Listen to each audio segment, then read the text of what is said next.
We have Afreen Tsosi, non-Sheje Tutsini, born for Tutsini, and is from Chinle, Arizona. He is a Diné College student pursuing an Associate of Science in Health Occupation and interning with the Capital Projects Department. Kaylin Harvey is Mexican clan, born for Coyote Pass clan, and is from Tsaile. He is a Diné College student pursuing a Bachelor's of Arts in Administration, is interning with Athletics Department. Ivan Chi Kabahan, born for Todakojan, and is from Pinyon. He is a Diné College student pursuing an Associates of Arts in Business Administration and interning in the Athletics Department. Chad Winsells, Water Edge clan, born for Bitterwater clan, and is from Rough Rock, Arizona. He is a Diné College student pursuing an Associates of Arts in Business Administration and interning with the Athletics Department. Finally, we have Daryl Russa, Clam Tree clan for Running Into Water clan, and is from Shiprock, New Mexico. She is a Diné College student pursuing a Bachelor's of Science in Biomedical Science, Bachelor's of Science in Biology, and is an interning with the Shiprock Students Affairs Department. Okay.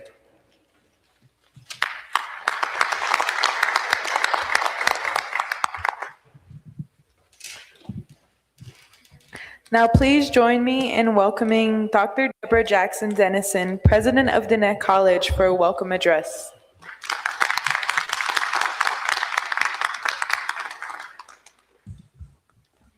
Yat-A, and welcome everyone.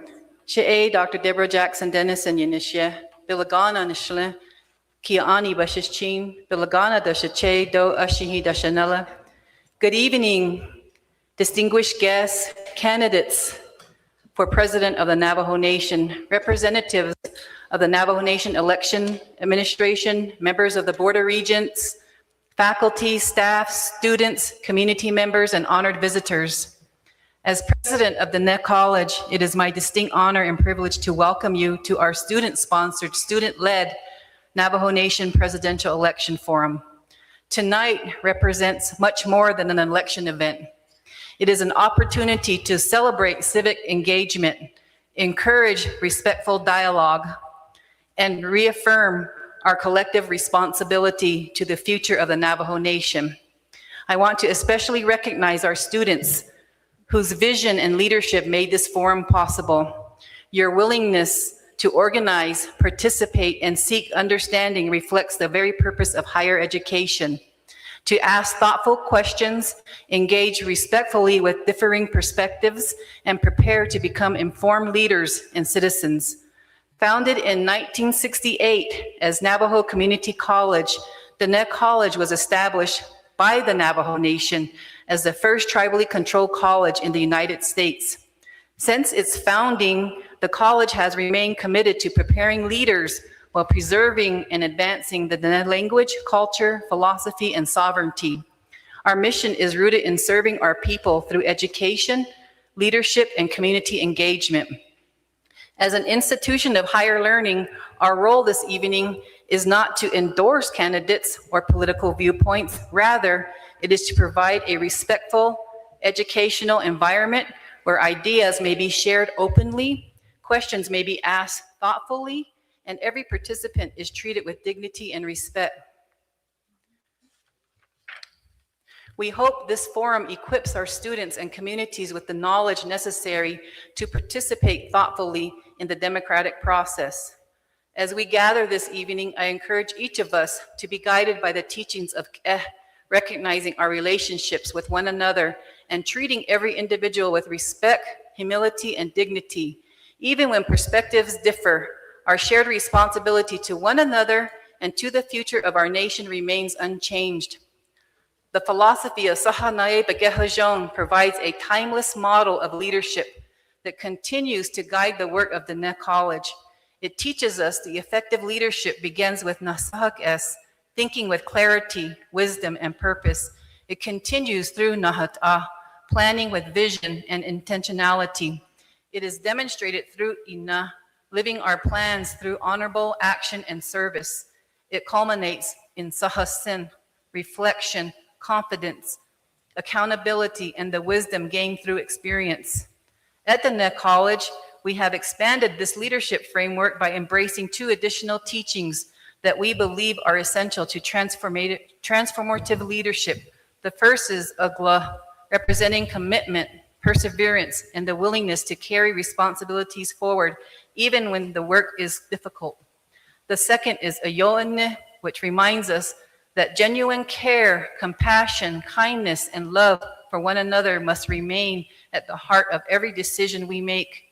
We believe these two teachings complete the leadership journey because knowledge alone is not enough, planning alone is not enough, action alone is not enough.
Jackson Dennison.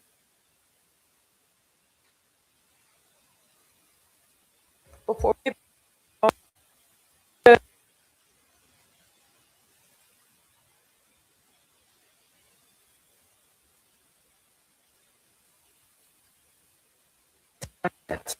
For round one and round two, candidates will have 2 minutes to respond. For round three, the lightning round, candidates will have 1 minute. Closing remarks are also 1 minute. A timer will be visible and will start once you begin speaking, and I will enforce these limits strictly. Number two, speaking order and questions. Our student panelists will pose questions. I will call on the specific candidates whose turn it is to respond. Based on this predetermined order, please do not speak until recognized by me. Each question may be repeated once upon request. No additional clarification or rephrasing will be provided, and time will continue to run during responses. Number three, respectful discourse and microphone policy. We are all here to discuss ideas and the future of the Navajo Nation. Please direct your remarks to the questions and to the audience, not to your fellow candidates personally. Negative attacks or personal insults between candidates will not be tolerated here. If such behavior occurs, the microphones will be shut off immediately. We expect every candidate to conduct themselves with dignity and respect. Number four, stage conduct. No campaign materials are allowed on stage. Technology use is prohibited when candidates are speaking, and you must remain in your designated positions for the duration of the forum. Ushers will be stationed on both sides of the stage to assist candidates as needed. If you require water or any other support during the forum, please signal to an usher and they will assist you promptly. They are sitting behind you. Audience members, please silence your devices at this time and refrain from using items that may cause disruption like cowbells, air horns, or similar noise-making items. We ask that you remain quiet and respectful throughout the forum. Out of respect for all candidates, please, no cheering, no chanting. Signs or verbal reactions will be permitted during responses. Applause should be limited to brief clapping only at the conclusion of each candidate's statement. For your safety, please take note of the nearest exits. As I mentioned earlier, there's one north and south. Please identify the one closest to you. The seating arrangement for this evening's forums were randomly determined. Candidates will respond 2 at a time to each question in order from left to right, proceeding down the line, with additional candidates on standby. However, during the lightning round, each candidate will be asked one individual question and will respond independently. The questions being asked this evening come directly from students and reflect the issues, concerns, and interests that they have all identified as important. Thank you for helping us maintain a fair and respectful environment for everyone. We will now proceed with our first round. Welcome to round 1. Per the ground rules, there are no separate opening statements. In this round, candidates will briefly introduce themselves and answer the first question within a strict 2-minute time limit. Our first question comes from our student here, Ethan Tachitni. I will now call the first 2 candidates to respond. Candidate Arvin Trujillo and candidate Johnny Russell Jr. On standby are Alexander Chambers and Justin Jones. Ethan Tachitni, please pose your first question. Navajo students studying outside the reservation often encounter challenges such as housing insecurity, discrimination, mental health concerns, and navigating unfamiliar systems. What role should the Navajo Nation play in advocating for and supporting these students while they are away from home? Thank you. Please respond, candidate Arvin Trujillo. You have 2 minutes to briefly introduce yourself and respond to the question. Thank you very much for the question. I feel like I'm sitting here in thank you for that question. First of all, my name is Arvin Trujillo.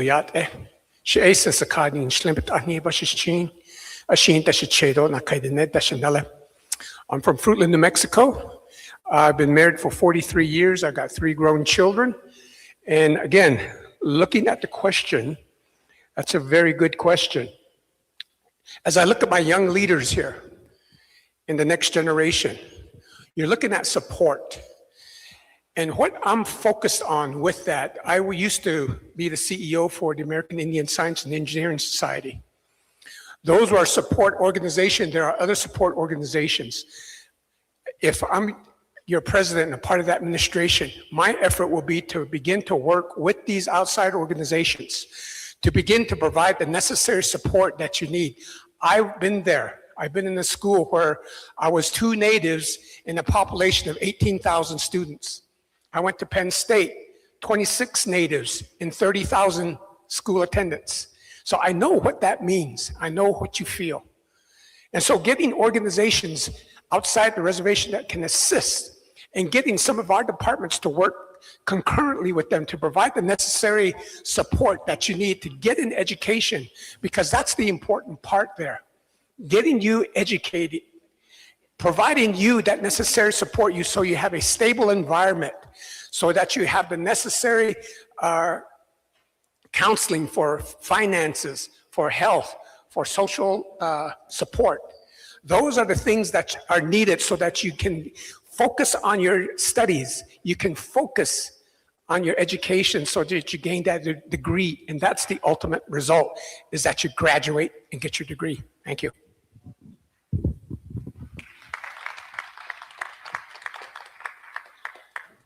Candidate Johnny Russell Jr., you now have the floor for 2 minutes to briefly introduce yourself and respond to the question.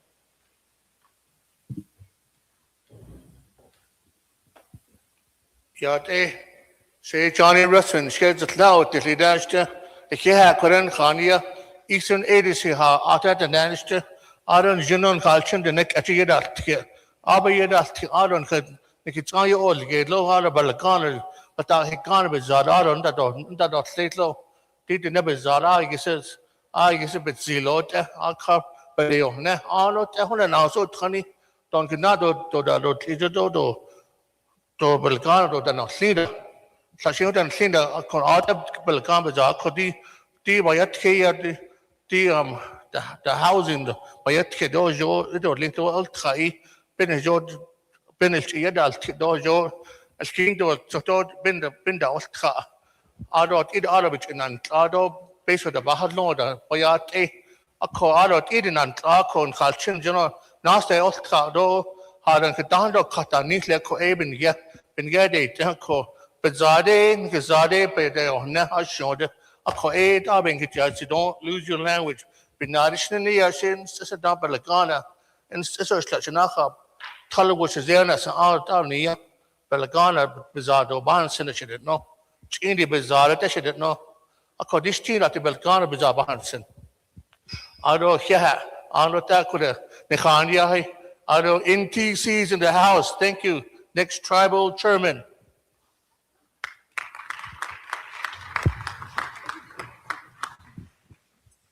Yati Shikao Silo no Sini. Shay Alexander Chambers, ain't she? Oh. Okay. I was fired up and ready to go. Check. Sorry about that. We're not going to move on to the next candidate until the next question. So the next question will be posed by student panelist Tristan Lee. Please pose the next question. Navajo Technical University and Diné College Dual Credit Program lets high school students earn their high school credits as well as college credits. The program encourages taking dual credit courses as they can reduce the cost of higher education, shorten the time to earn a good degree, and provide opportunities for rural students to pursue their higher education. What actions would you and your administration take to expand dual credit and early college opportunities so that all students throughout Dineta can have access to college-level coursework? Okay, so for question 2, I will now invite candidate Alexander Chambers and candidate Justin Jones to respond. On standby are Frank Dayes Jr. and Buu Nygren. You may now respond for the first candidate, Alexander Chambers. Duly noted.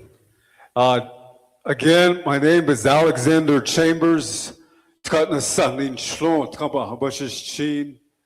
Tkatna Sandin Shlon, Tkaba Habashish Chin. And Shichay Twitch dan Lino Shanalena Kadina and Lewat Aquadoi Nihidato Sizenko. Lay not ani den, not ani nezen Hania ya ako. And this is a very important, pivotal time in our government history. It's very important, okay.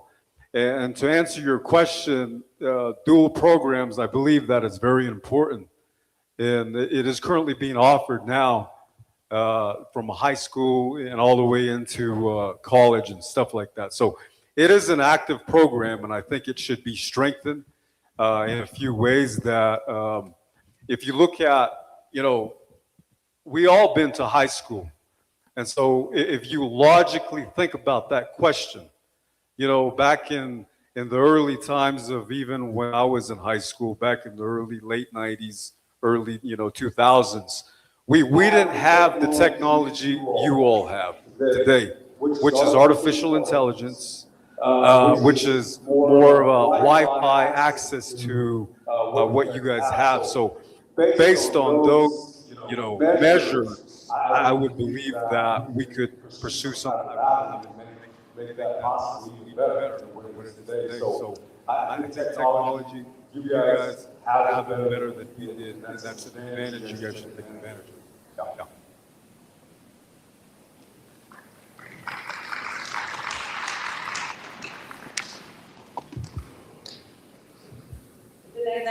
Candidate Justin Jones, you have now the floor for 2 minutes. Bet ahnedonen metka esane bashin kilichini da shichedo shi da shinale sensades ahade ina shashik the neshe class ito yat edo ke nada hil sakwege ado in the daisan hinash inigido hollong edo shachin et where the night kit the question that has been posed as far as dual credit is going to have to entail agreements between NTU and Diné College and the surrounding state-funded public schools.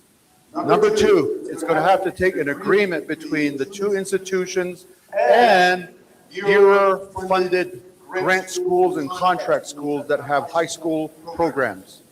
Number three, the same agreements have to be in place for Bureau-operated high schools. For example, Fort Wingate and Mini Farms High School. The agreement's going to have to entail between the two colleges, NTU and Diné College, to say that we are going to recognize dual credit both ways. Now, that's not enough. We can easily do that here at the college levels. But the problem is going to be the funding to pay for the dual credits. The funding needs to be there. So it's going to have to be an agreement or an initiative by the Navajo Nation Government Scholarship Office and the President's Office as well. Because these are our institutions, ladies and gentlemen. These institutions, they belong to us. These are Navajo schools. So we need to begin to put our hands deeper into the Navajo Nation government and put it on the table here and pay for these programs.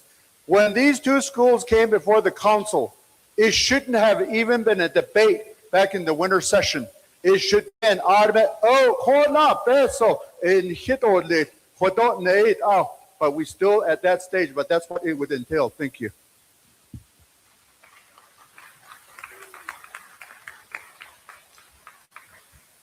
Thank you. We will now proceed with question 3 of round 1. Question 3, I will now invite candidate Frank Davis Jr. and candidate Buu Nygren on standby.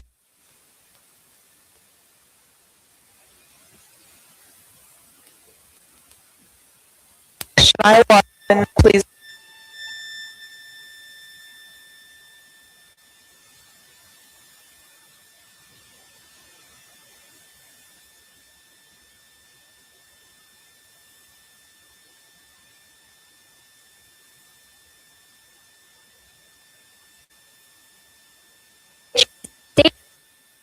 Operations and expose sensitive information.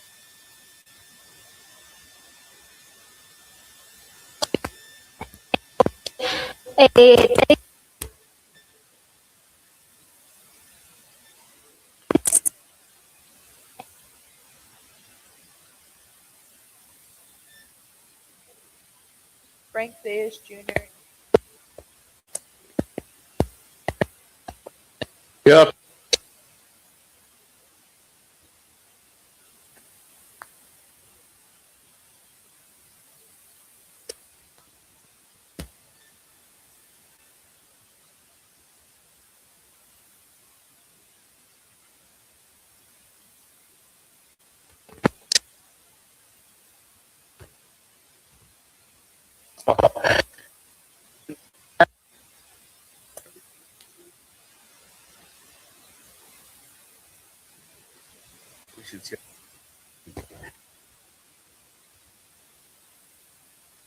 We have 5 dormitory facilities here on the nation. We have 638. So those 4 organizations are all covered by various regulations, protocol. And so what has to happen, and under my administration, there's a communications office right there in OPVP. So the assignment would be given to them to take the organizations that I talked about. Now, for BIA, there's over 5,000 students. For the tribal, there's 4,000 students. So you put all those together, you've got around a little over 9,000. So that's what we'll be working towards to achieve and to assure that they would obtain their education. That would be our main goal. Now, when you talk about these different objectives, then we have Diné College. We have NTUA, both of them, NTU, both of them get $6 million. We would go back and make sure that they get more. Now, the scholarship fund is around 9 million. We would go and increase that as well. So under my program, that's what we would focus on. Thank you.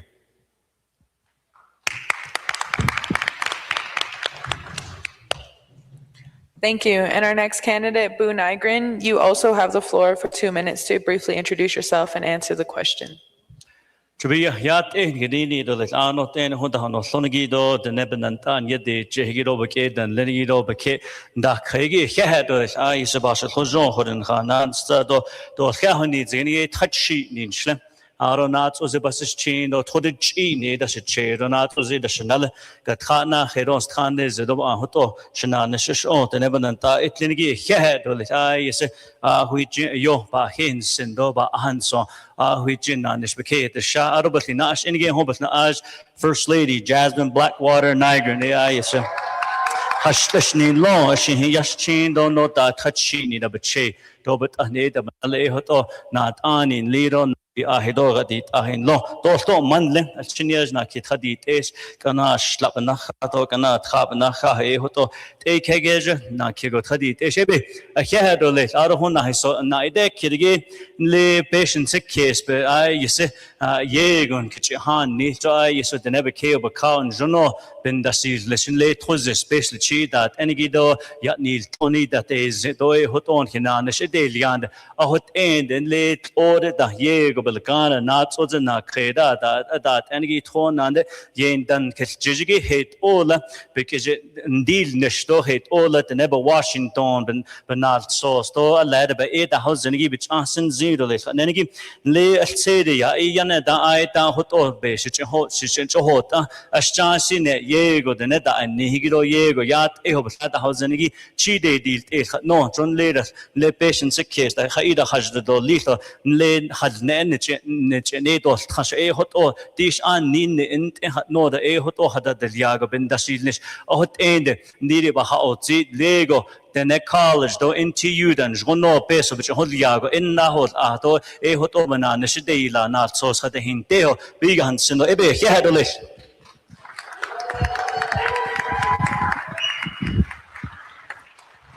Thank you. We will now proceed with question 4 of round 1. Question 4. I will now invite next candidates Donovan Begay and candidate Myron Leiser. On standby are Emily Ellison and Crystalline Curley. The next student we have to pose the question is Ashley Chi. Climate change is placing increasing pressure on Navajo rangelands while overgrazing and off-road vehicle use continue to contribute to soil compaction, land degradation, and reduced forage availability for livestock. These challenges threaten long-term health of our land, livestock industry, and traditional way of life. As president, what specific actions would you take to strengthen, improve, and enforce Navajo Nation policies and laws to protect our rangelands, promote sustainable land management, and preserve natural resources for the future generations? Candidate Donovan Begay, you now have the floor for 2 minutes to briefly introduce yourself and answer the question. Yadeb, she Donovan Begay, she built in Toy Glini, but she Nakadenta, the she. Towards the agitation, Akotego Dinichle. Just lately, then Shah. I also have a place in Victorville, California. I work for the Los Angeles Unified School District as an administrator for native language and cultural programs.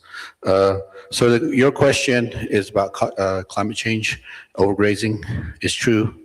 I have 160 acres of grazing property over in Hana Glade that we have a lot of oil companies coming in, but then the overgrazing has a lot to do with the land board.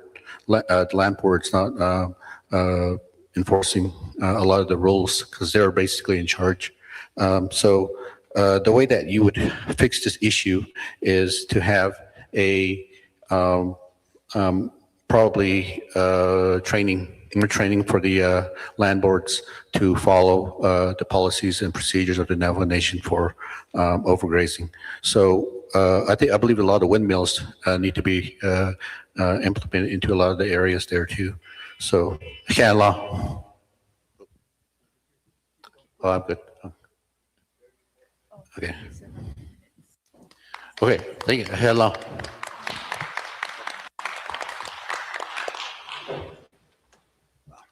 Candidate Myron Lizer, you may now have the floor for 2 minutes to introduce yourself and answer the question. Yat Edo, yeah, Shik Edo Shirinea. Shay Myron Lizer Yinishia, former Vice President Nishlan, Neslane Nishlan. I was coached to add, instead of Comanche, add Neslane, so I'm still trying to work on that one. But I appreciate the question. And can I have more cowbell? Some of you will get that.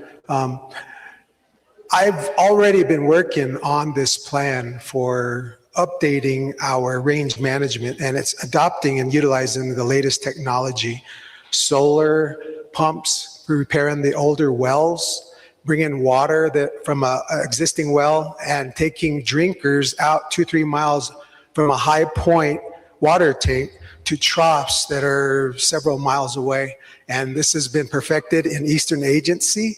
And we brought water to 9 ranchers, and those ranchers don't have to haul water anymore. So in answering your question, Ashley, this technology adoption is the best thing for us to do.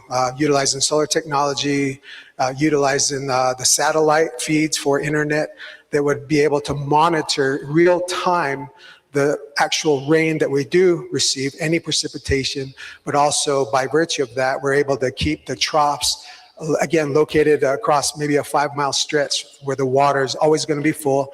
The cows, the sheep, all of the rangeland forage that's out abroad, the cattle won't have to travel so far, and so they keep to maintain their yield, their weight. And so when the ranchers take the cattle to the market, their cattle are a lot heavier, and we're seeing this, and especially with beef prices nowadays, I can see revitalizing the Navajo beef program using the latest technology.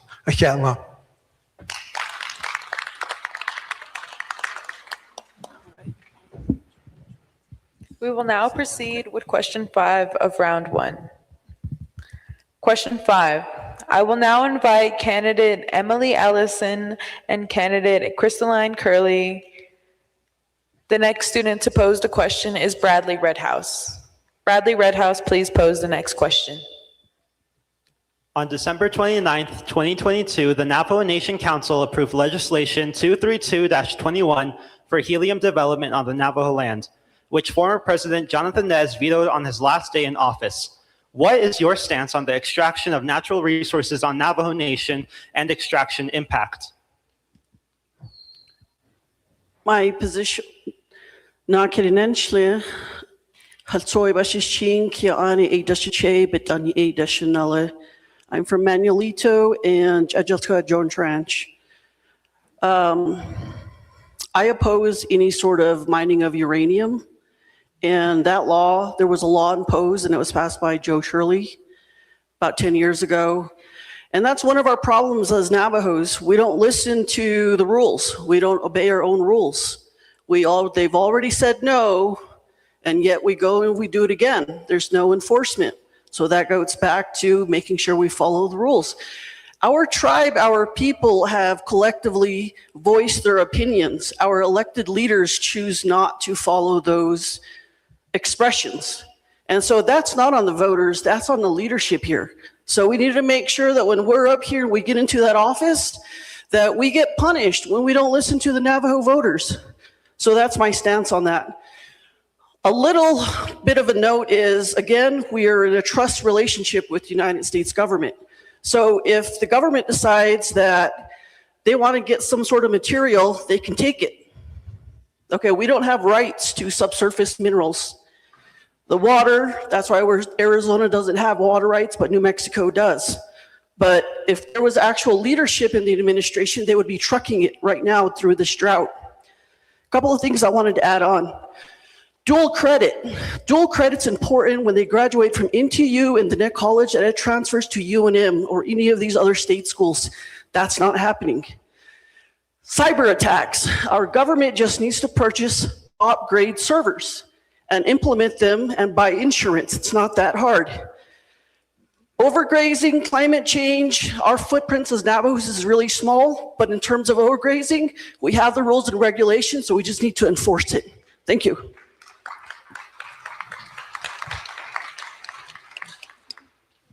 Candidate Crystalline Curley, you also have the floor for 2 minutes to briefly introduce yourself and respond to the question.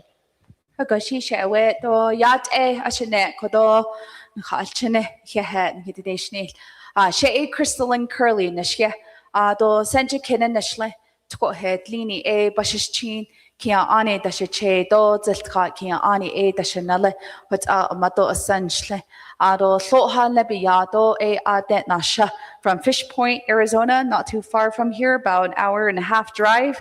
Ado kwaigi forum banalteheki. Thank you to our children. These are very important questions. So I'll just go roll into some of the stances that our government has taken decision on. So as a staffer back with the Office of the President and Vice President underneath the Nez administration, we deliberated this question over and over again. However, there was a deadline that was coming because many of those young leaders that were in the office at the time, working with many of our grassroots, we said, this is not the time. This is not the time because we have a future for our children. We are making these important decisions for you because we talked about climate change. We were talking about the scarcity of water. We're talking about drought. We're talking about abandoned uranium mines. I just came from a meeting from Cove going over. There's still over 500 uranium mines that are still open and not cleaned. There's something wrong with that picture. When are we going to actually clean up a lot of those messes that many of these corporations have come in? A lot of these companies are non-Navajo companies that are coming in. We have to be able to protect that sovereignty that we have. And the president should be able to say no. Under this administration, we're prioritizing water, securing water rights, making sure that infrastructure is in place. The last resort should be natural or extraction or any type of drilling on our sacred land. What's up on Siskiyah?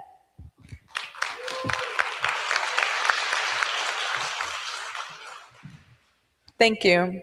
We will now proceed with question 6 of round 1. Question 6. I will now invite candidate Debbie Nez Manuel and candidate Tom T. Chi to respond. On standby is candidate Larry Noble and candidate Jordan B. Gay. The next student to pose a question is Naomi Bluehouse. Naomi Bluehouse, please post your next question.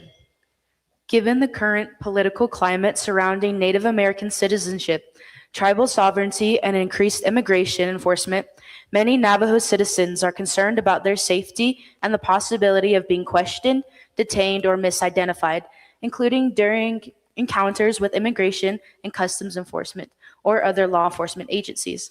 If elected, what specific actions would your administration take to protect Navajo citizens from wrongful detention, discrimination, or misidentification? How would you work with the federal, state, and tribal partners to ensure Navajo Nation citizenship and tribal identification are recognized and respected, while also strengthening the safety, security, and sovereignty of the Navajo Nation for future generations? Candidate Debbie Nez Manuel, you have the floor for 2 minutes to briefly introduce yourself and respond to the question. Thank you.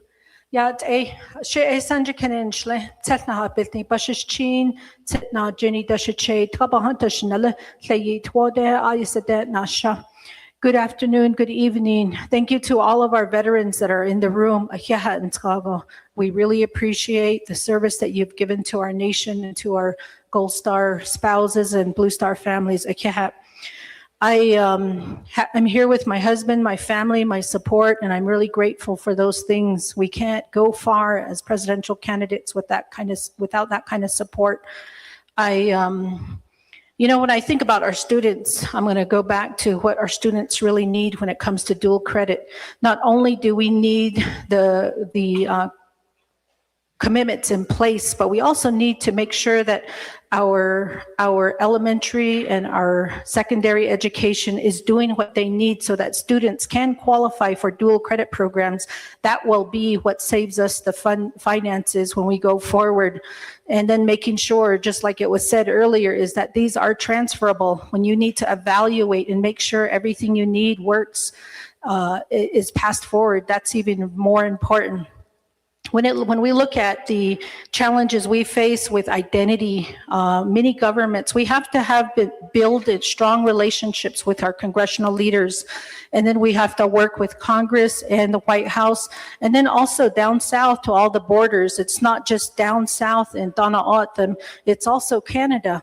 So we have to look around all over and build these relationships. These conversations have to continue happening, not just with the officials, but also with other tribes. What are they experiencing? How are they managing? When we collaborate and build those relationships, we can find the solutions that we need for our tribal members.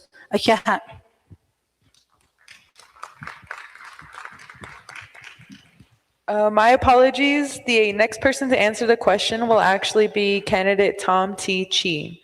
You now have the floor for 2 minutes to briefly introduce yourself and respond to the question also. Yat ishikidoshdene. Aheha tahus ade kon nihinanish taholon de kon neto zago. Halit anat anin daha alado ian satakisla. Dano sonshi ade nihigal da desdi.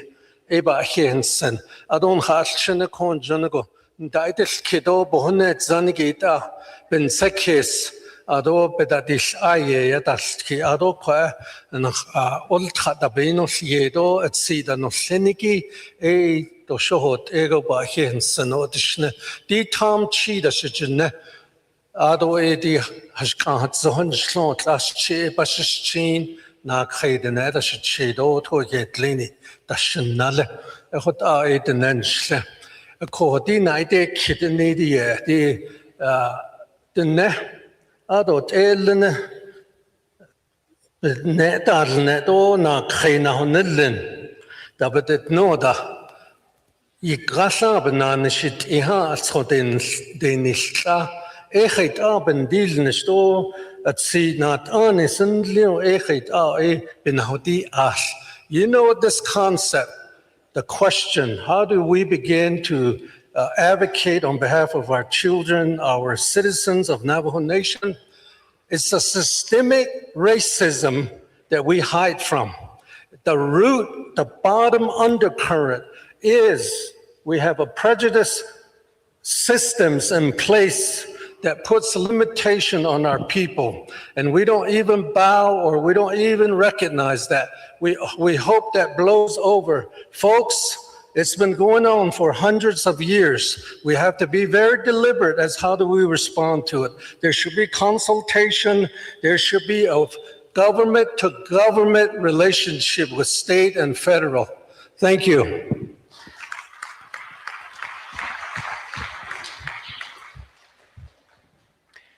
Thank you. We will now proceed with the next question of round 1. Question 8, I will now call on candidate Jordan B. Gay to respond. The next student to be asking the question again is Ethan Tachini. Student Ethan Tachini, please pose the next question for candidate Jordan B. Gay. Rising college costs have led many Navajo students to rely on scholarship, grants, loans, and personal employment to finance their education. How would your administration expand access to financial assistance and reduce the financial burden on Navajo students? Candidate Jordan B. Gay, you have the floor for 2 minutes to briefly introduce yourself and respond to the question. Great. Yat eshik edos dine. Yat et anok so ada yatin ada kunija ada eltin jnal au asa ano dao yat eshik edos dine. She Dr. Jordan Bigay Yanishke be petoni twitch eating in the sun. Kia ani bashin ya itene touching it does che ado tatnasani dasnale. Twine helite na sha ado kutaya tenen the sun ado yat ehni de sneed anok so Quebec echo. So if elected as the Navajo Nation President, I would diversify the Navajo financial aid. I would look at understanding that financial aid doesn't only pay for tuition. Financial aid goes above and pays for miscellaneous fees. It pays for housing, pays for transportation. It pays to buy a new laptop to do your homework. It pays to buy textbook. I actually was recently in each and every one of your shoes. I congratulate and I commend each and every one of you students for coming forth. It does take a lot to be able to sit in front of hundreds of people and speak on behalf of yourself, your family, your community, your dreams and aspirations. So I commend each and every one of you guys. I encourage you guys to continue your education. But as far as improving financial aid, we know that, again, I would work on increasing scholarship opportunities. We know that in fiscal year 2024, ONSFA awarded $24 million to our Navajo students, but only 45% of the students who fully applied got funded.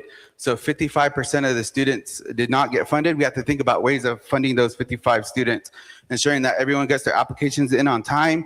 So again, expand graduate and doctoral funding, looking at emergency assistance grants. We need to ensure that our students have money to go home, to buy shampoo, to buy different necessities they need, improve application processing times as far as ONSFA, and develop scholarships that help students get to their careers. Thank you.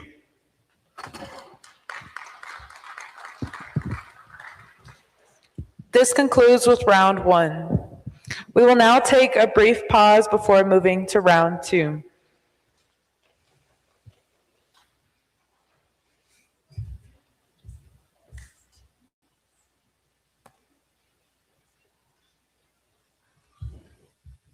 We will have a brief pause for at least 2 minutes.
Sorry, guys. We're actually just going to keep moving on just to keep time and make sure everybody else gets out on time.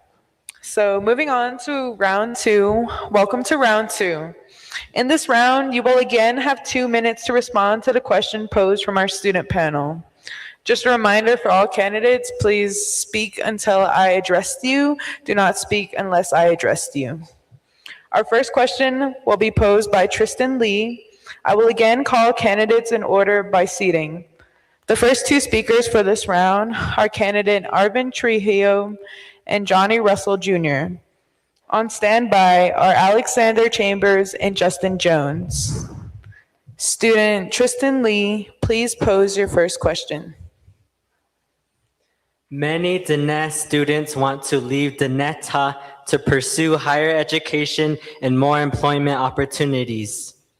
Students would often wonder if they should stay on their homeland and find meaningful careers after graduation. What is your plan to create more career jobs workforce development programs, and economic opportunities across the Navajo Nation so that it can encourage young leaders to return home after college. Candidate Arvin Trujillo, you have the floor for 2 minutes to respond to the question.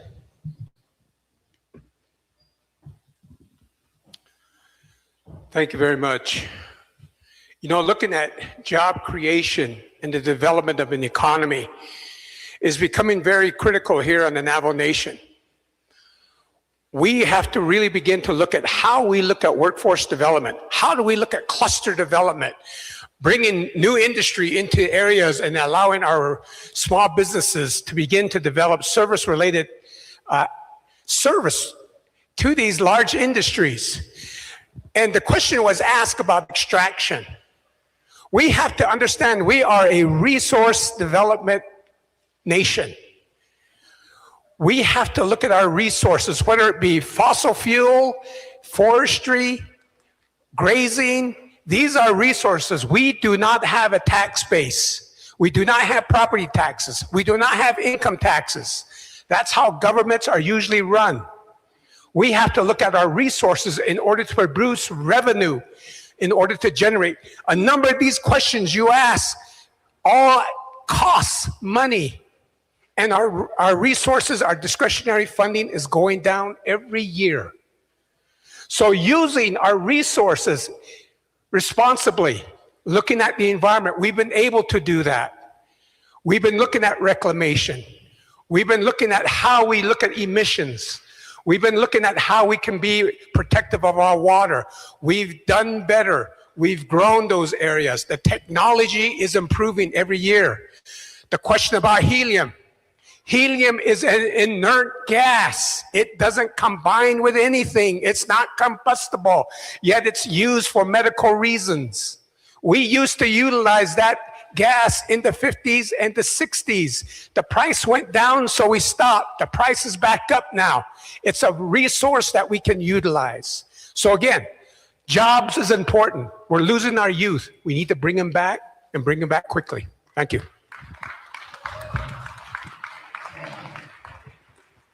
Next candidate, Johnny Russell Jr., you now have the floor for 2 minutes to respond to the question.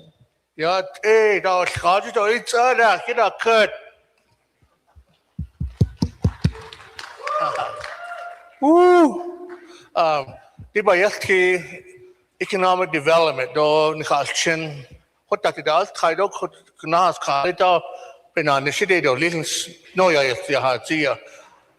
And here, Nichalchin, which in Dahilna, the net and it, Lenny, Sagaho, Jonja.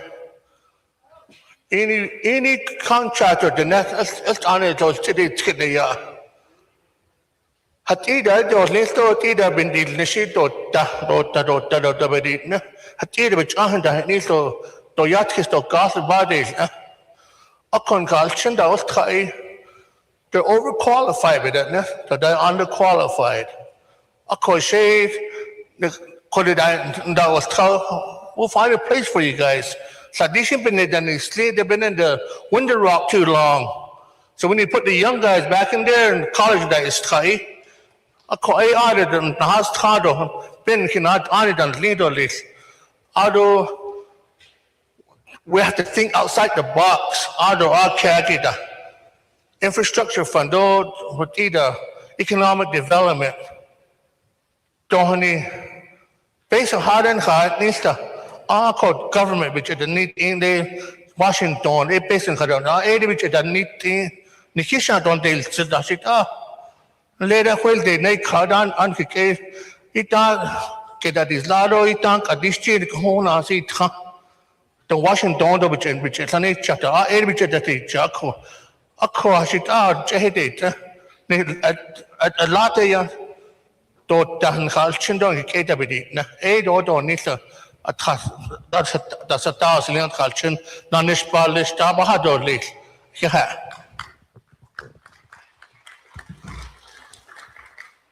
Thank you. We will now proceed with question 2 of round 2. Question 2 comes from our next student, Shania Watson. I will now call the next 2 candidates to respond. Candidate Alexander Chambers and candidate Justin Jones. On standby are Frank Dayes Jr. and Buu Nygren. The next student will be Shania Watson. Please pose the next question. As artificial intelligence becomes more relevant in society, how would your administration ensure that AI is used to benefit the Navajo Nation while protecting the Navajo language, culture, traditional knowledge, and data sovereignty from misuse by outside entities? Yes, that is a good question. The artificial intelligence. I do believe and I'm not saying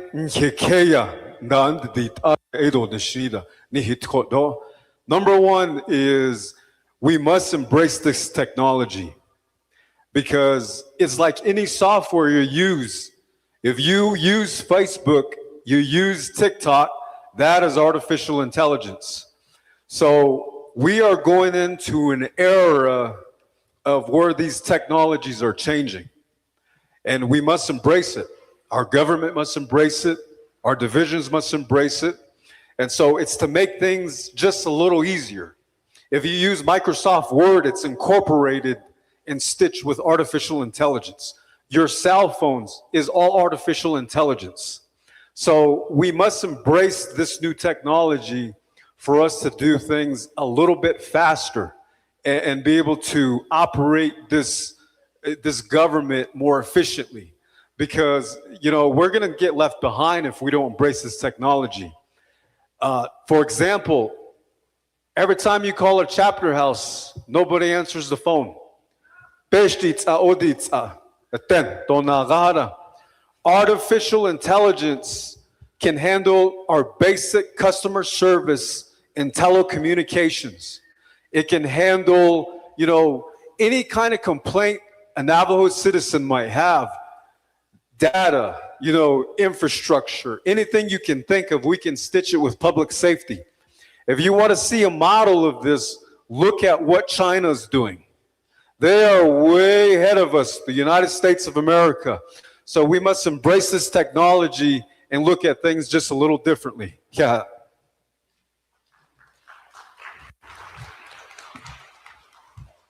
Thank you. Candidate Justin Jones, you also have the floor for 2 minutes to respond to the question.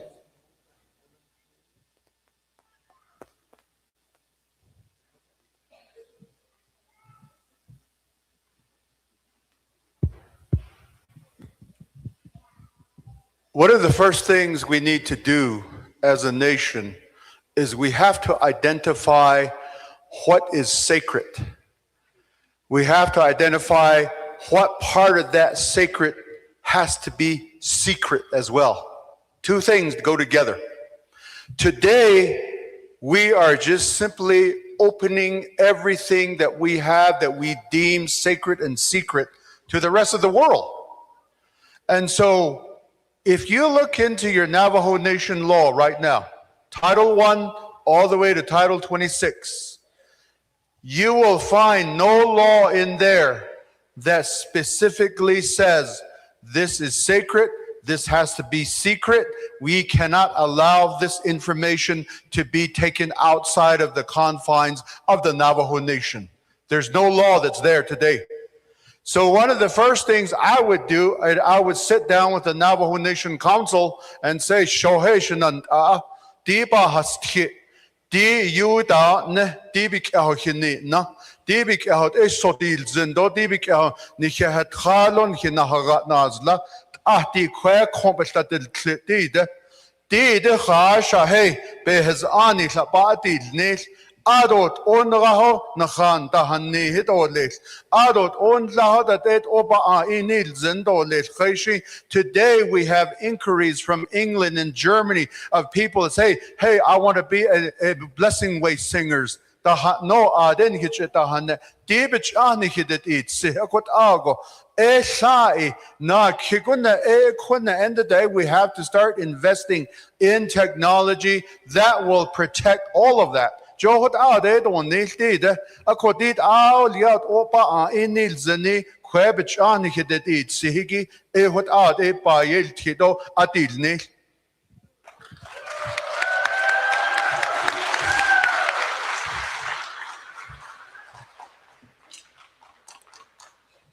Thank you. We will now proceed with question 3 of round 2.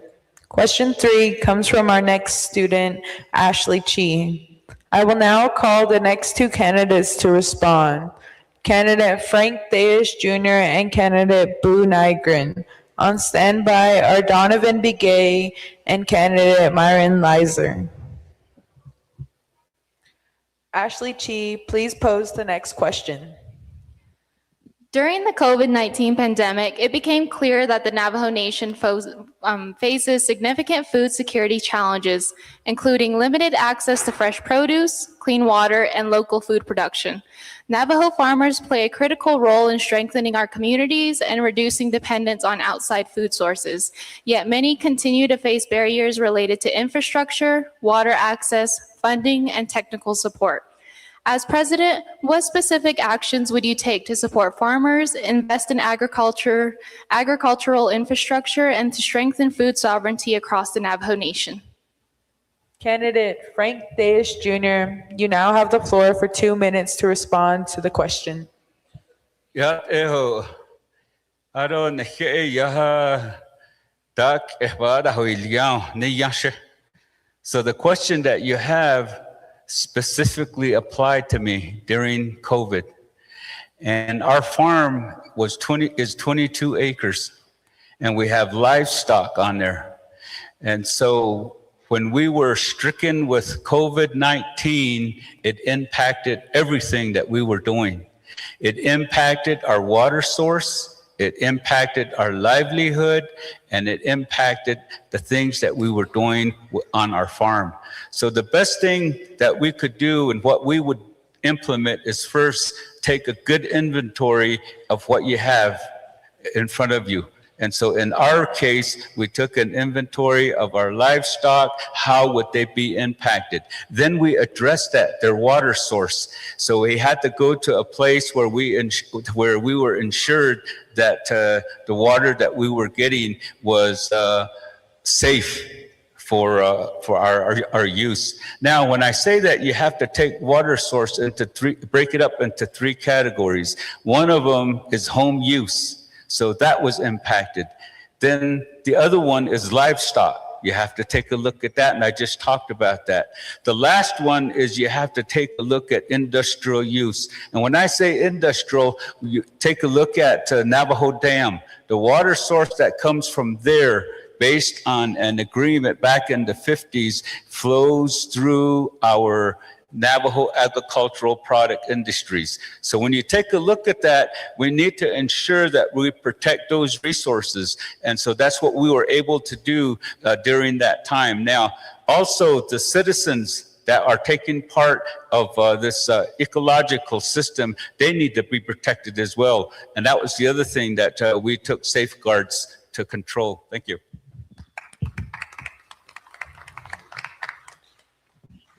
Candidate Buu Nygren, you now have the floor for 2 minutes to respond to the question.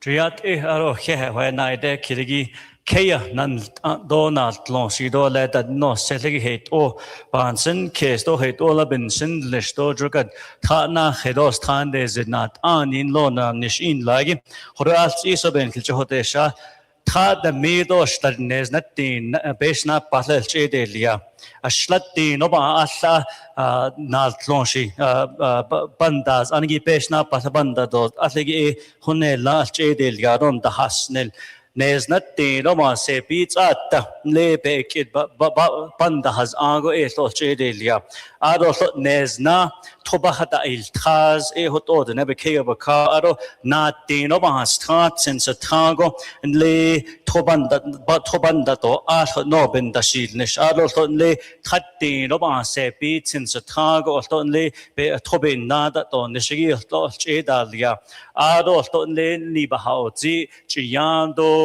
the bed that any John late hand that the kishon late or the bebagat on dash John legat tatna hedgestan as a tin de nes na tin de mil ta hedet lo e hot o de nebetsa da hel ni do pesos la bech holia aro to le sta de slatin de mil honela chiant it's le an hit anil angi de nebe bech holia e hot o de nebe ka e james of an sis case aro to le de nebe keo ba ka da sita chinigi nes na de mil honela ndahi tla to het ola da di li no e hot o ben da sil nes e hot o a hehen hedini e hot o ra je aro na na do le queen chinigi ye gon le alla na neste yo geri khada li lo to ten agi beso la bech hodil ni lo be la as le gon jono to il ni go da dil ni no ekad na so ne jin kin na hata e hoto san kitchenan aro do he do le.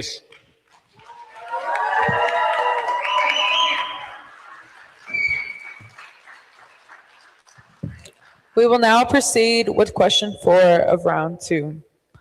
Question 4, I will now call the next two candidates to respond. Candidate Donovan Begay and candidate Myron Lizer.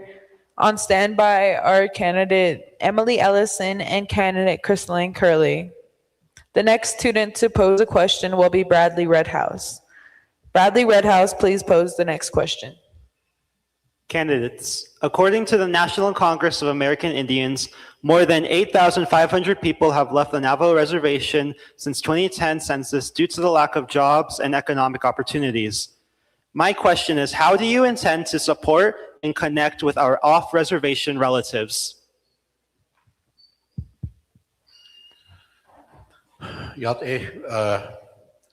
One thing that I believe that we're doing as parents is we're preparing our students or our children for the world out there. So these scholarships that we have, I believe that we should have scholarships for every student that wants to go to college. That's what I would really push to do. There should be no reason why one college student should not be able to go to college of their choosing. Not everybody can go here and on the reservation. There's only so many spots here, and it's okay. It's okay to go off and pursue your life in the big cities.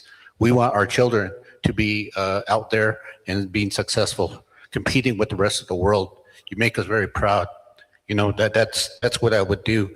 I would do everything to help the students out and try my very best to come up with funding to have liaisons go into these cities to check on our students, check on our young parents who have young children, help them with rent, help them with gas, help them with food, anything that they need. That's our responsibility ultimately as Navajo Nation leaders. Please, let's all work together with something like this. Kanla.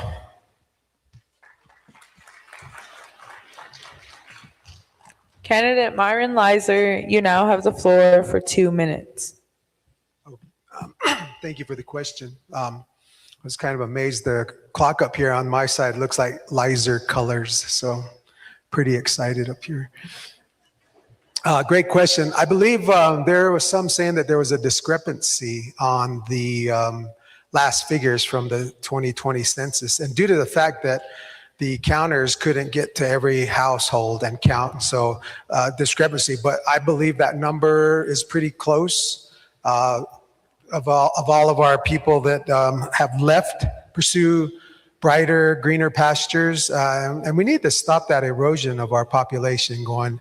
Number one, economic development would help that a lot. I've said so before in other forums. You know, most people are talking about economic development.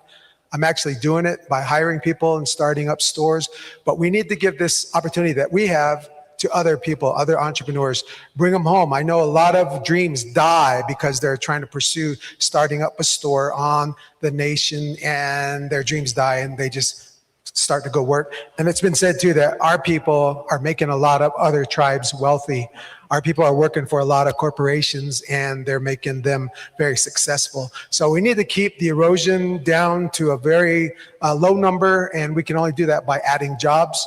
And I also want to say, my team, we've been collaborating with the land grant universities. When you have such a ginormous, I know that's not a word, campus down in Phoenix, North Phoenix, the old Deer Valley area, TSMC, the Taiwan semiconductor plant. Literally, it's going to be another Anthem, Arizona being created. How are we going to participate? I challenged Dr. Crow that Navajo and sovereign nations should be a part of these discussions. That, I believe, is the only thing that they're missing right now that would help spur even further development and really quicken it, and it would benefit us and our people. Yeah, well.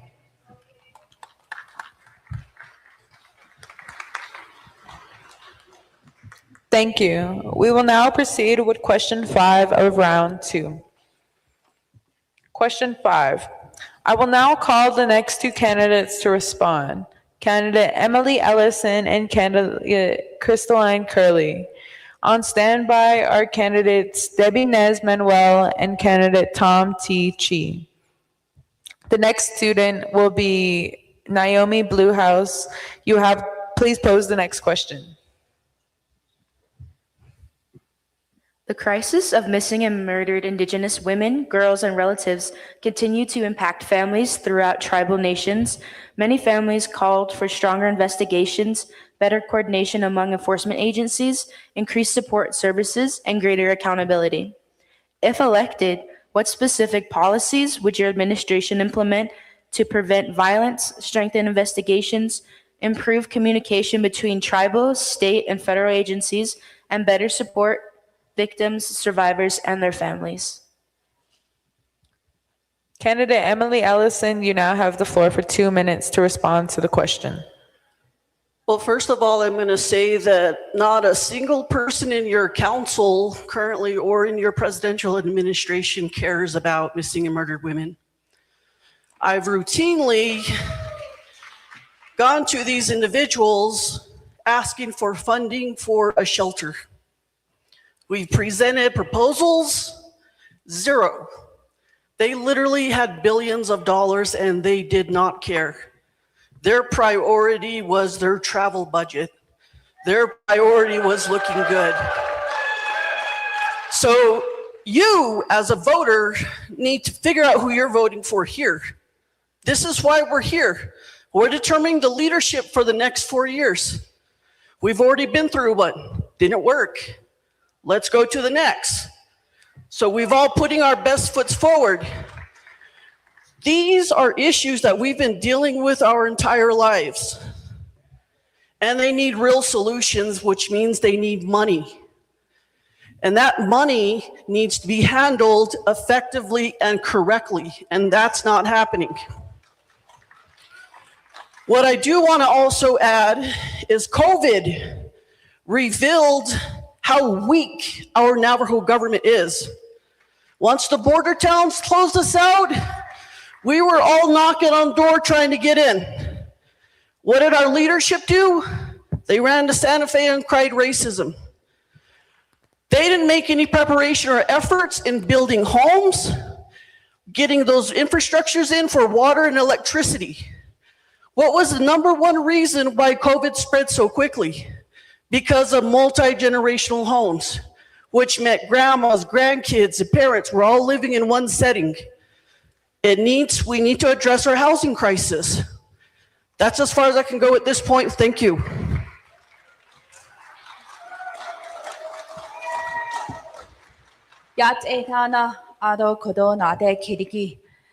So right now, underneath the council, we do have a task force of missing and murdered and their relatives. And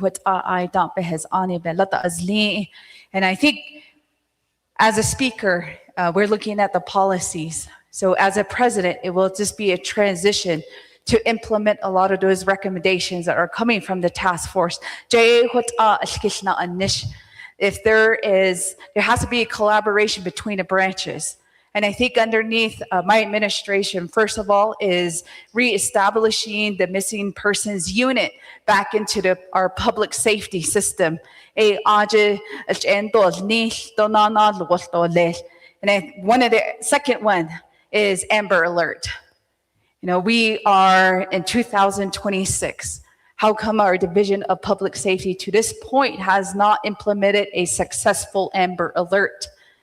And then another area is agreements. There was a question about state governments and federal agencies. We need to be pushing these agreements where they are culturally appropriate, where we are recognized as spiritual beings. You know, there's always that disagreement. So there has to be that cultural sensitivity part of our missing people. How to prevent missing and murdered Indigenous people. It comes back to us as either a mother or a parent. Violence should be no. No means no. And that tone has to change back when they're within our homes and with our communities. Domestic violence against our elderly, against our women, against our children, LGBTQ community. It needs to be a whole widespread awareness campaign to stop this violence.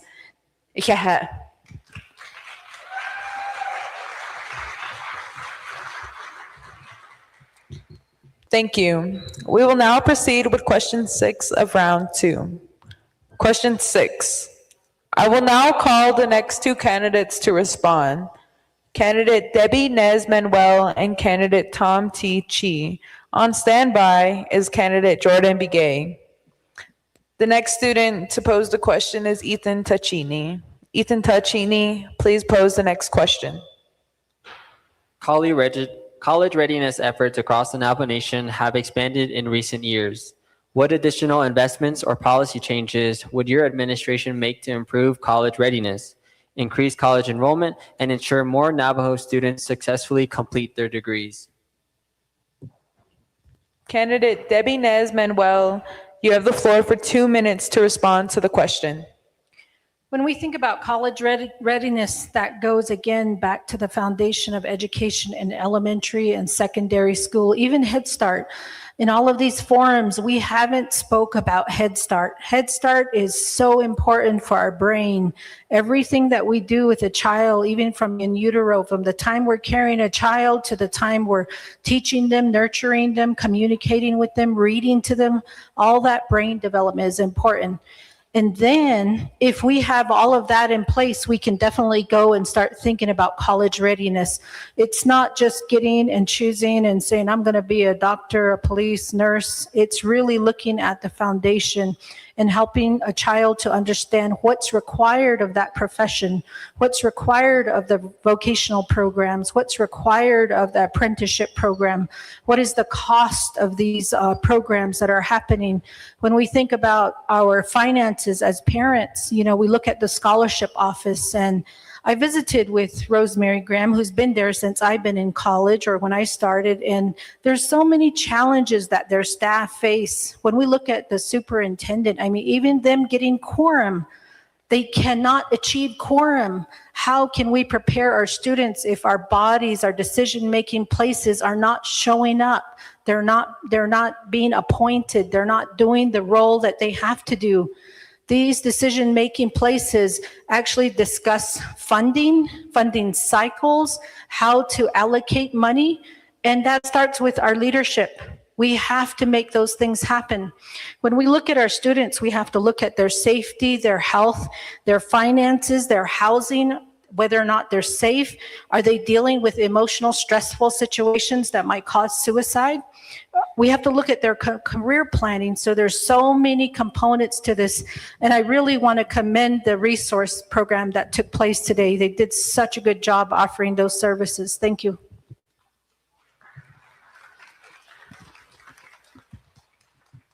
Candidate Tom T. Chi, you now have the floor for 2 minutes to respond to the question. Thank you. Whoever controls the education of a nation controls that particular nation. For too long, we have been controlled by the federal government. Policies that put criteria on a nation that speaks Navajo language, the most complex language, the most difficult language you can learn in this world. Whereas English is one of the most simplest, the most complete English language that's readily available. So we sadly refer to our elders that speak only Navajo as uneducated, one of the most erroneous labeling we have done with our society. Just because we speak, read, and even get a college degree does not mean we're educated. We are literate in that big world out there. We are learning their values. We give degrees. Over here, we turn around to our most sophisticated thinkers and refer to them as uneducated. That value has to be changed. Grandmas, grandpas, mom and dad that don't speak, never attended one formal of schooling has given us the foundation to earn college degrees in our later years. So something is so intrinsic to our culture, and we're totally denying that. And if we could sell it to our kids that learn Navajo, master a language before you take on the second. Right now, we have this ridiculous way of talking. With newspapers on this, so I'll be right back. What kind of language is that? It's no longer Navajo, it's no longer so that kind of stuff has to be learned at an early age. So let's get back with it. Thank you.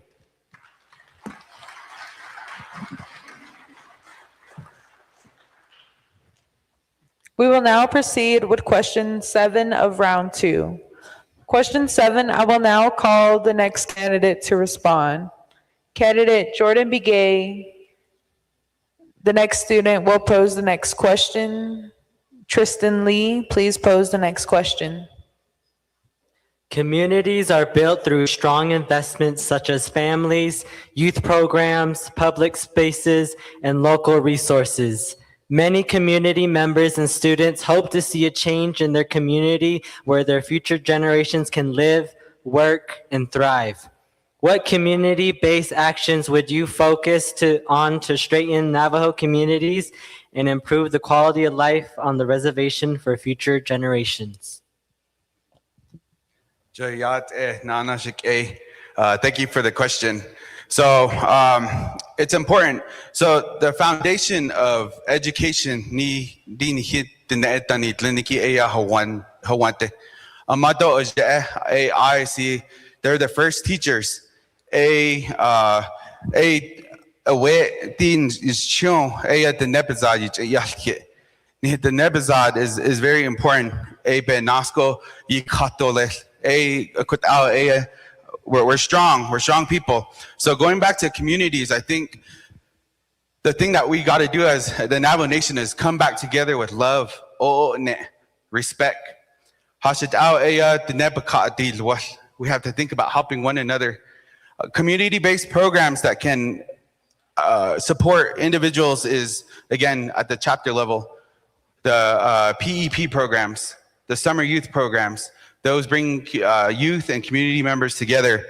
Another form of community-based programs that could be implemented, again, is ODY. Growing up, I participated many summers in the Office of Youth Development. They also have programs that connect students to jobs. And again, we all got to come together through the various many generations, whether it's the youth, to adults, to elders, to be able to connect back to our we got to preserve that. So it's important, again, the question going back to bringing community strengthening back. The number one thing is, again, recognizing that we have to love one another. We have to figure out a way to help one another and know that we're going to the new horizon. Holding one another together, it's important. We know we have to address the social economic disparities and inequities that are in our communities. On a daily basis, our people struggle, and we have to figure out a way to help them. Thank you.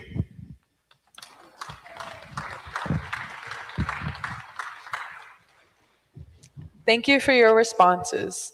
This concludes with round 1. Round 2. We will now take a brief pause before moving to round 3.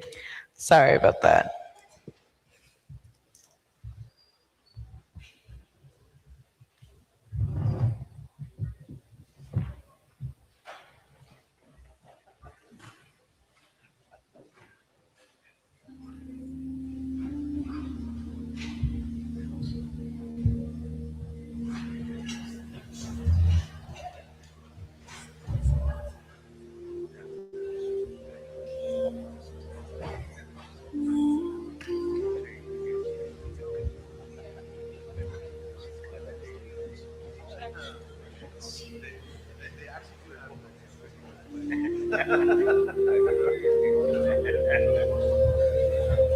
This break will be for 3 minutes. Please allow yourself to use the restroom or take a break.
Hello.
Hello, everybody. Could you guys please watch your step as you step off the side? There's a little incline on the side of the auditorium here. Just please mind your step as you pass.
Hello, hello. We will begin shortly, so I'm asking all candidates to please return to stage. All candidates, please report back on stage. We will begin shortly.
Now that all the candidates are back on stage, we now begin our third and final round, the lightning round. In this round, each candidate will be asked one question and will have a strict 1 minute time limit to respond. Question 1. I will now call on candidate Arvin Trujillo to respond. The first student to ask the question will be Shania. Please pose the next question. How to pronounce my name is Shania. Sorry about that. It's okay. The future of the Navajo Nation will be shaped by emerging technologies, including artificial intelligence, cybersecurity, broadband infrastructure, and digital government services. Yet many Navajo students and young professionals are concerned that there are no long-term technology strategies to prepare for the nation for these challenges and opportunities.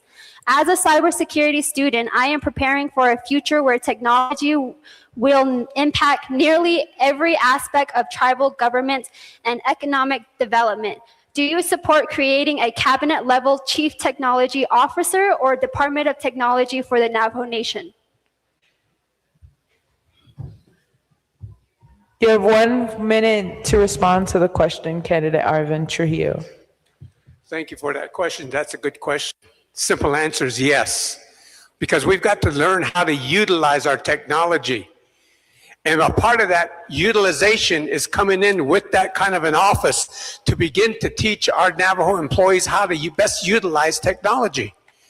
We've got to be able to do that. The world continues to move forward. AI, looking at the internet, looking at forms and form development, using those electronic types of data gathering, databases, etc. How do we gain access to those things? How do we begin to analyze data more effectively and efficiently? And how do we then protect that data? And so again, having this type of office will help move this type of effort forward and begin to allow the Navajo Nation to better utilize the internet, utilize the computer, and utilize the accumulation of data so that we can analyze and make decisions effectively. Thank you.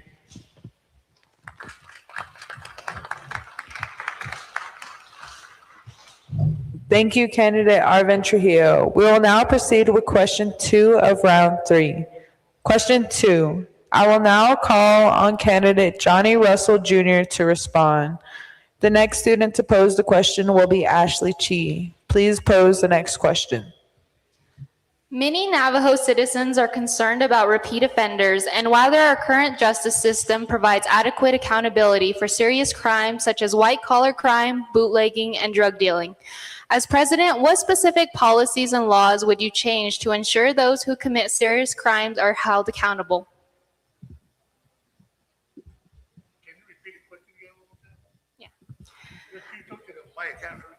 Oh. As president, what specific policies and laws would you change to ensure that those who commit serious crimes are held accountable?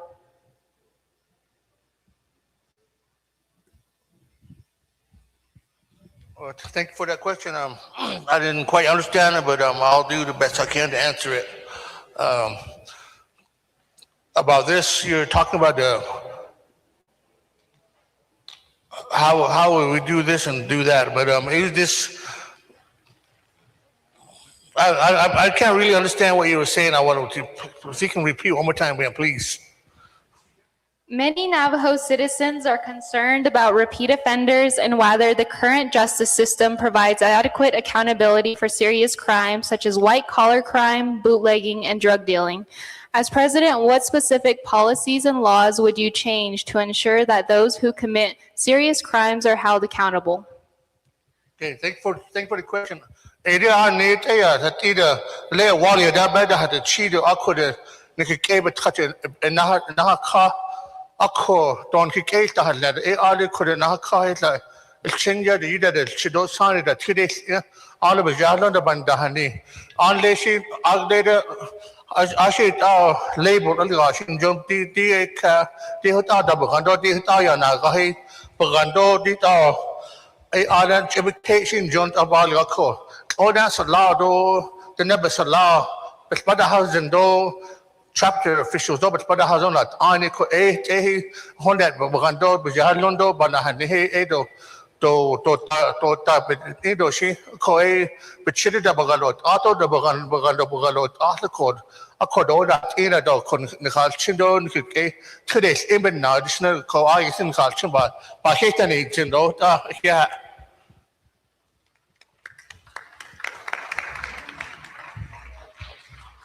Thank you, candidate Johnny Russell Jr.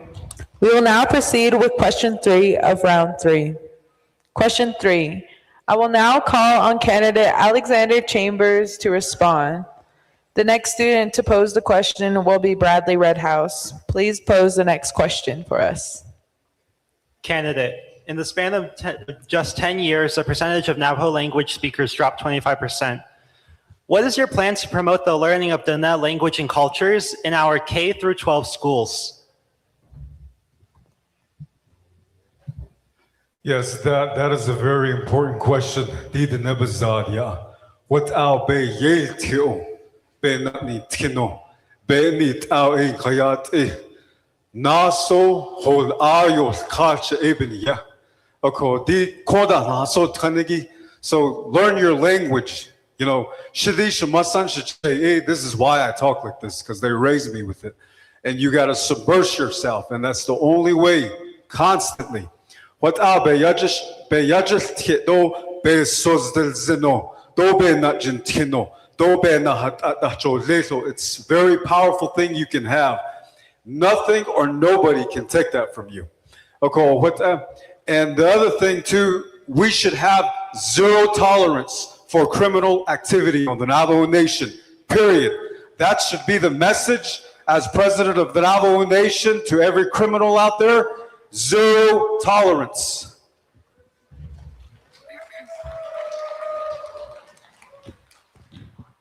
Thank you, candidate. We will now proceed with question 4 of round 3. Question 4, I will now call on candidate Justin Jones to respond. The next student to pose a question will be Naomi Bluehouse. Please pose the next question. There are ongoing concerns among Navajo citizens about transparency and accountability in how tribal funds are managed, including whether spending decisions and administrative actions consistently result in clear benefits to the communities they are intended to serve. What specific measurements would your administration implement to strengthen oversight, prevent misuse of funds, and ensure that all tribal resources are used ethically, transparently, and for the direct benefit of the Navajo citizens? First and foremost, we have to change our mode of thought. Today in Window Rock, the mode of thought isn't for the best interest of the Navajo Nation. That is not the mode of thought. Case in point, the council is going through the budget right now. If you go through the budget right now, what part of that budget are for pet projects for council delegates? There's a lot of them right now. So it has to be in the best interest of the Navajo people. Number 2, adherence, complete adherence to the law that is in place. We have several laws that are in place. Many times, the council waives those laws, like the Appropriations Act, the BIM, different parts of it. And we can argue about that all day, but that is what happens over in the Oversight Committee, the Budget and Finance Committee. We have other committees that are waiving that. Then it goes across the street, the same way, adherence to the law.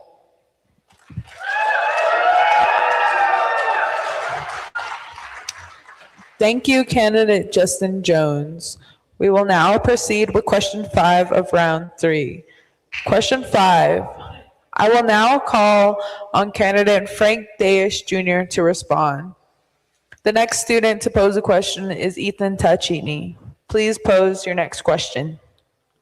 In recent years, federal policy changes, including the rollback of diversity, equity, and inclusion, or DEI initiatives, and other shifts in higher education policy have created uncertainty for many Native students and tribal serving programs.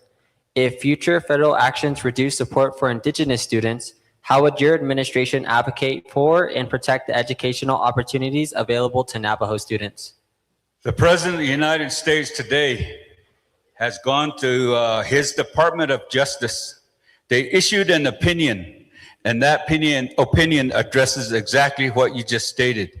What they did is they came and they said, what we want to do is wipe out Indian education altogether. It's racist. That's what they told them. So they wanted to go ahead and clear the table so that we don't get any educational benefits. The other thing that they talked about was in that opinion, they said we also want to address their culture. We want to address their religion. We want to wipe that clean. So the justice has already been implementing that process all along. So what we've done on our part through the Council of Peyote Way of Life Coalition is we've been lobbying for that. We lobbied the president, we lobbied the councilmen, and we asked them to put a resolution in place for them to address fighting this initiative. Thank you.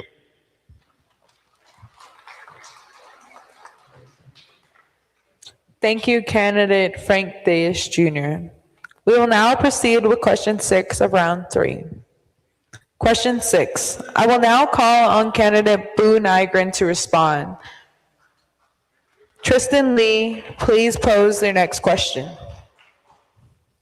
According to the Navajo Nation Department of Dine Education, many educators focus on preserving the Dine language, which is essential in maintaining cultural identity and passing traditional knowledge to future generations.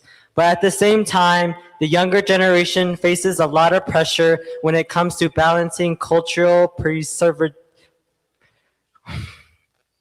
According to the Navajo Nation Department of Dine Education, many educators focus on preserving the Dine language, which is essential in maintaining cultural identity and passing traditional knowledge to future generations. But at the same time, the younger generation faces a lot of pressure when it comes to balancing cultural preservation while also using modern education. The Navajo language is the foundation of Dine identity, but many young people are growing up without the Navajo language, and that reduces their chance of becoming fluent speakers. What kind of Pacific policies or programs would you support to strengthen our Dine language and heritage education for future generations, while also preparing them for success in their college or desired careers? Thank you. Candidate Buu Nygren, you have the floor for 1 minute to respond to the question. Triat when I decade and the Hano and yin Hezar, Yenahudos, Asto het Ola, Yene, Lirolis, and then again, the Ahuije Yoban, this case, even at the Mona or later, they not deemed the Hajinda, the neck at a sad, but begin not dating, I don't not the Zekoda, not says, not so sto, nothing tin, but I'll count the Nebazad, the double cow, a hot open days, Nisharon date, the Nebekeo, cow, the not sauce, will try at the neck at will try. Kushi the meal da si ni aro 10 years da banal de nil ta to it ohos twido sani de ye yadat kida di ay yesebit no tra asana ke tra ashla leda be wo jigi hot open no tra do bit no tlon do ade le nat ani na da shotlag ha ila ben nat on is anegi ay yesep pesos la bandet in jone dolet ay yesen jonon khizar ben da hodit we jimpe ga de kedo be da ni on so ban sis ke se he.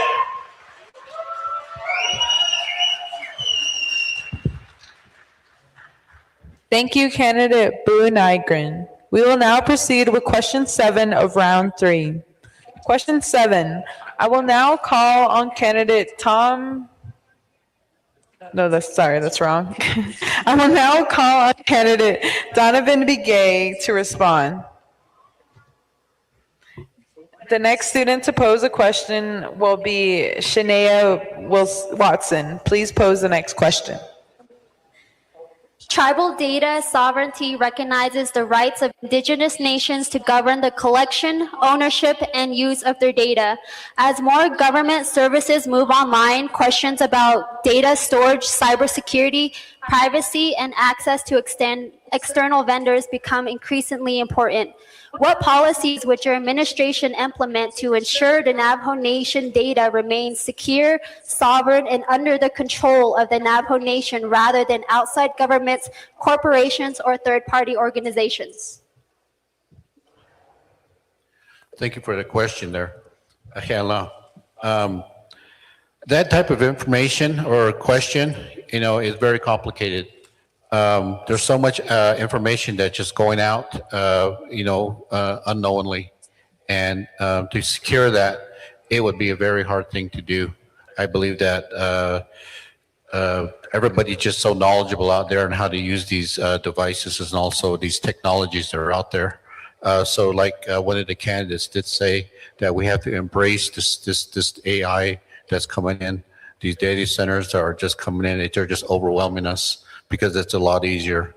It's a lot easier for everybody to just get on GBT chat and you get your whole your paper written there, and it's just I think it's just kind of taken away from our memories and our attempts to educate our children. It's too easy right now, so it's going to be up to the individual students. Kayla.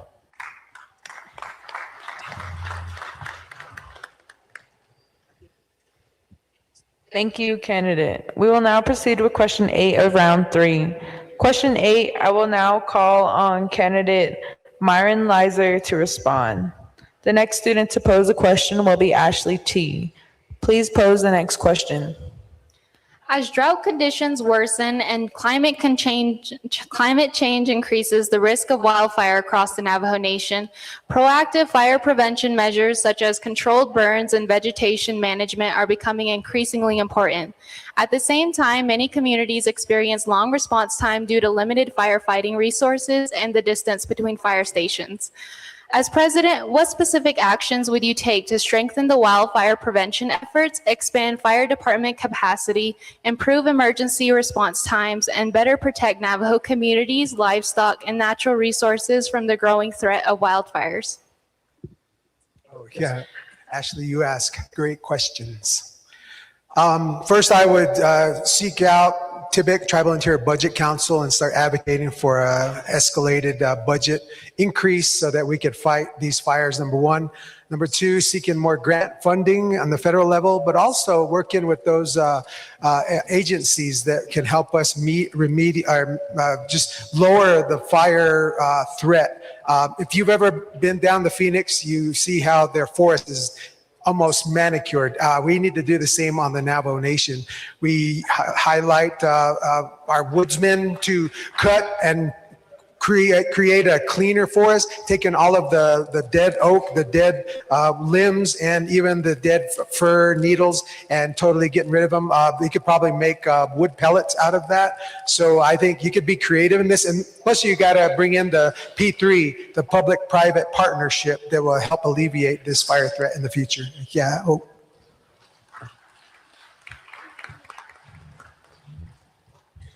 Thank you, candidate Myron Lizer. We will now proceed with question 9 of round 3. Question 9. I will now call on candidate Emily Ellison to respond. The next student to pose a question is Bradley Redhouse. Please pose the next question. Candidate, in 2025, the Navajo Nation Council approved the fiscal year 2026 housing plan for the Native American Housing and Self-Determination Act. This was followed by a lawsuit in 2026 from a New Mexican architecture firm against Zenny Homes over claims the company misused nearly $22 million in federal funds intended for Navajo Nation housing and failed to deliver any of the 160 modular homes it was contracted to build. How do you intend to develop future plans to improve the sustainability of housing infrastructure as well as accountability of project completion on the Navajo Nation?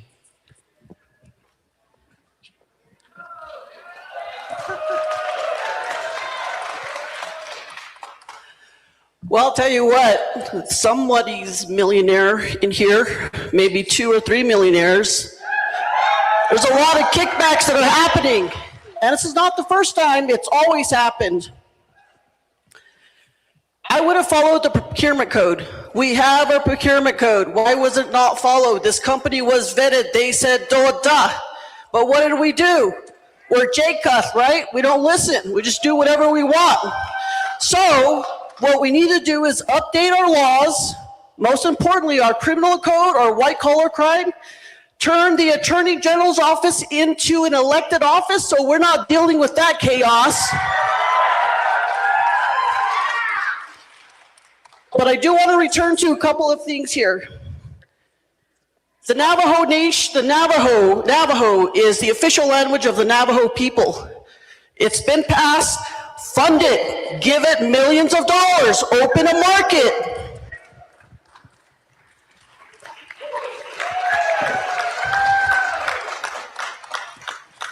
Thank you, candidate Emily Ellison. We will now proceed with question 10 of round 3. Question 10. I will now call on candidate Crystalline Curley to respond. The next student to pose a question is Naomi Bluehouse. Please pose the next question. As artificial intelligence continues to expand, companies are seeking locations for large-scale data centers that require significant amount of electricity, land, and water.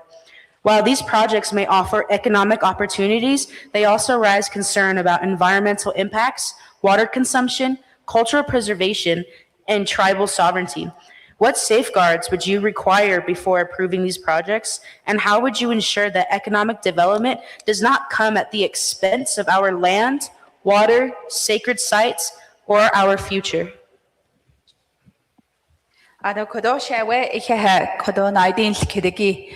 My stance as of today, I am against data centers. So, because in the state of Arizona, we've been fighting for our water rights since 1985. It's been over 40 years we have been fighting for our water. We have all of these non-Navajo companies coming in. It doesn't matter if it's data centers or if it's another energy project that use significant amount of water. That's the first question we should be asking. What's that threat to that water? Because we have experienced Peabody. They left, millions of contamination to our water, to our land. Now we're in drought, and it's cross uranium. It's the same thing. We don't want to repeat that history again. So first, we should be able to secure and protect our water for you.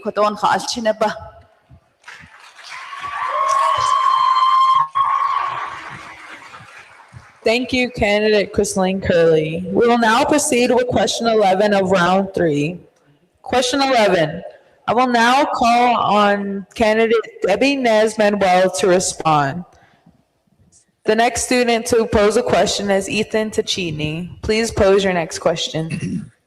Before stating this next question, I want to put an emphasis on the first generation Navajo student aspect of it.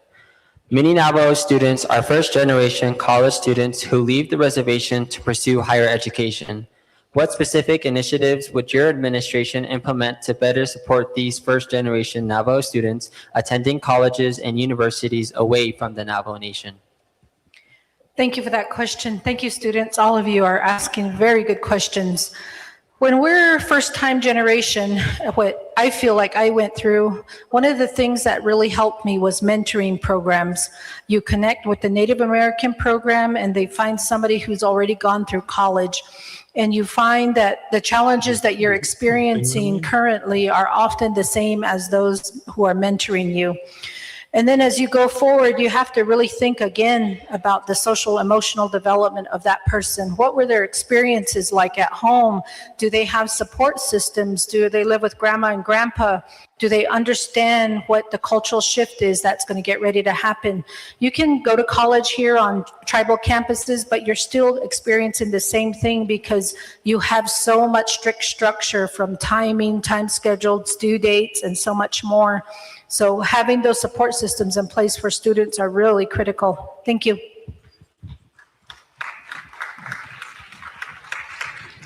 Thank you, candidate Debbie Nez-Manuel. We will now proceed with question 13 of round 3. No, we will proceed with question 12 of round 3. Sorry about that.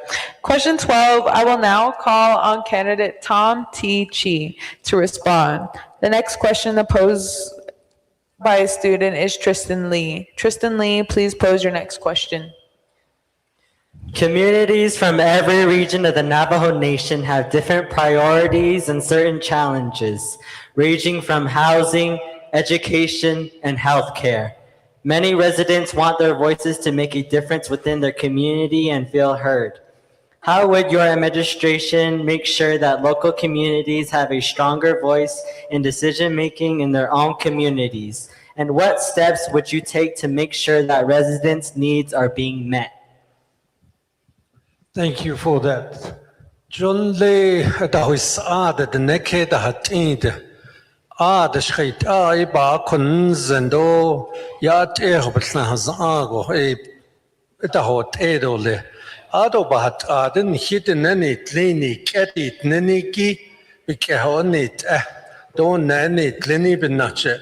Kenzen, Ado cabehons and do cat the negonana, ebe ed a hosen, all ye, a cot a catchin neniki, chin has ado yidahos, Ado show nezen, who one has added or who wanted on a rago to argent gerata. A lebo yako hakat eshi daddy bendantin that a ma je cheyanalani kliniki na ni kindobandi zagot eto nish johota. You know, my last comment is laws do not change a human behavior. but values does. Thank you.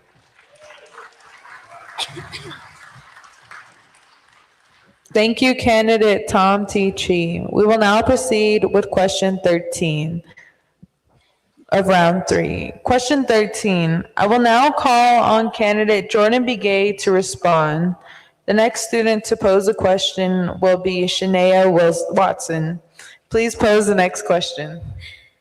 Navajo students are pursuing degrees in cybersecurity, computer science, artificial intelligence, and information technologies at institutions such as Navajo Technical University. However, many graduates leave the Navajo Nation due to limited opportunities in their field. As a cybersecurity student preparing to enter the workforce, what commitments would you make to ensure the Navajo students graduating in technology-related fields have meaningful careers opportunities within the Navajo Nation rather than being forced to seek employment elsewhere? Great, thank you for the question. So in my administration, I would utilize the Division of Human Resources and their most recent job analysis assessment and ensure that we're meeting the needs of the current technology. We know that the Navajo Nation currently is going through an enterprise revamp where they're now deploying 4 different systems to address procurement, to address human resources, to address budget and finances. So in that instance, to ensure that we have the correct information technology specialists, again, that have gone to school at Navajo Technical University, who has the information technology program at the bachelor level. They also have a master's degree in information technology.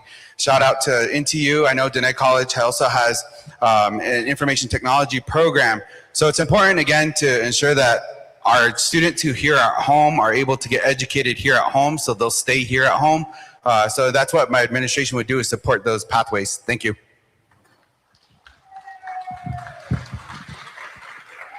Thank you, candidate Jordan B. Gay. That concludes our lightning round. We have now reached the final portion of our forum, closing remarks. Each candidate will have 1 minute to speak directly to the voters. As a reminder of the ground rules, closing statements should focus on you and your priorities. Attacks on other candidates are not permitted. If a rule is violated, the microphone will be shut off and we will proceed to the next candidate. We will begin closing remarks with our first candidate, Arvin Trujillo, for 1 minute. You may begin.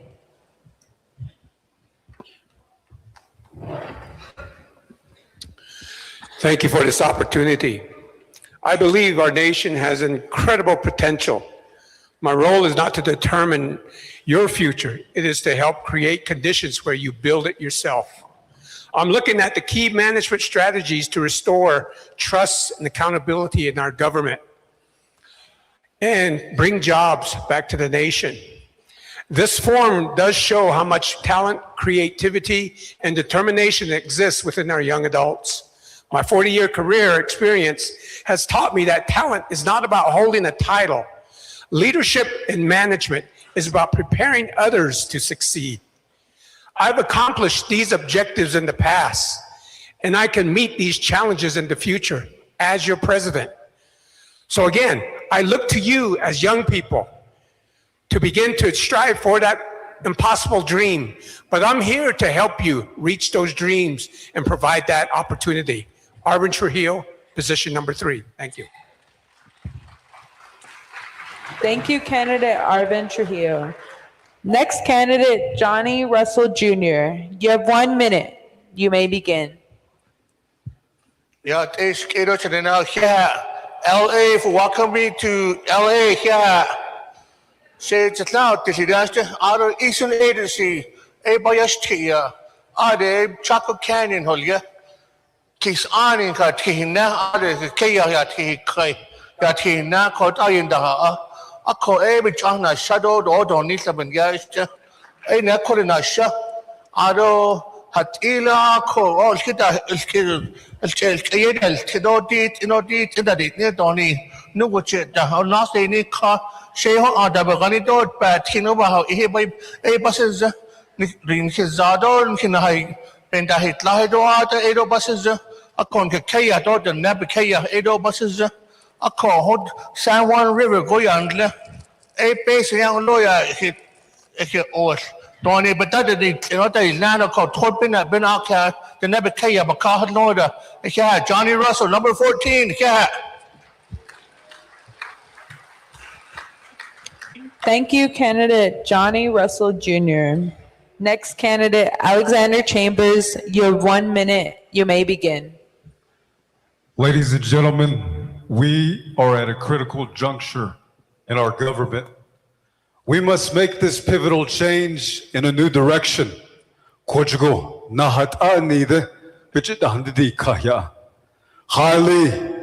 that is the most important transition from here to here that can happen.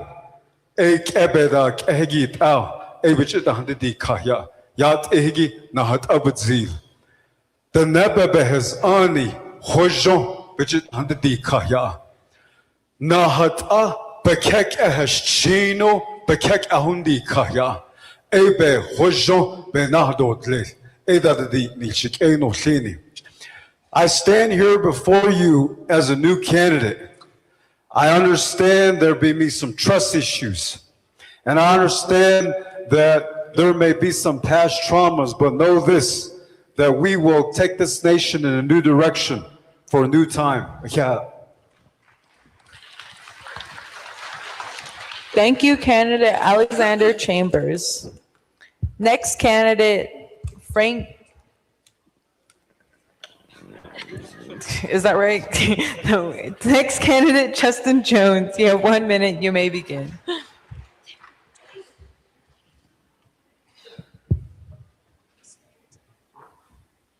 In 1966, a conversation began in Rough Rock, Arizona, and around many farms, Arizona. Dr. Ellen D. Yazzie, Dr. Net Hatkati, Dr. Robert Russell, to build an institution for our children. They were thinking 30, 40, 50 years down the road over here. And here we are in the essence and in the name of sovereignty. They built this institution. And furthermore, to make it go, the breath and the air of the curriculum and the philosophy, Dr. Dean C. Jackson came on as president. That is what we have here today. Nsahakes nahat ina sihisen. Otla ayoho netsa anarebik ahojon. This is our key. This is what this administration will be premised upon, to invest in the Navajo people.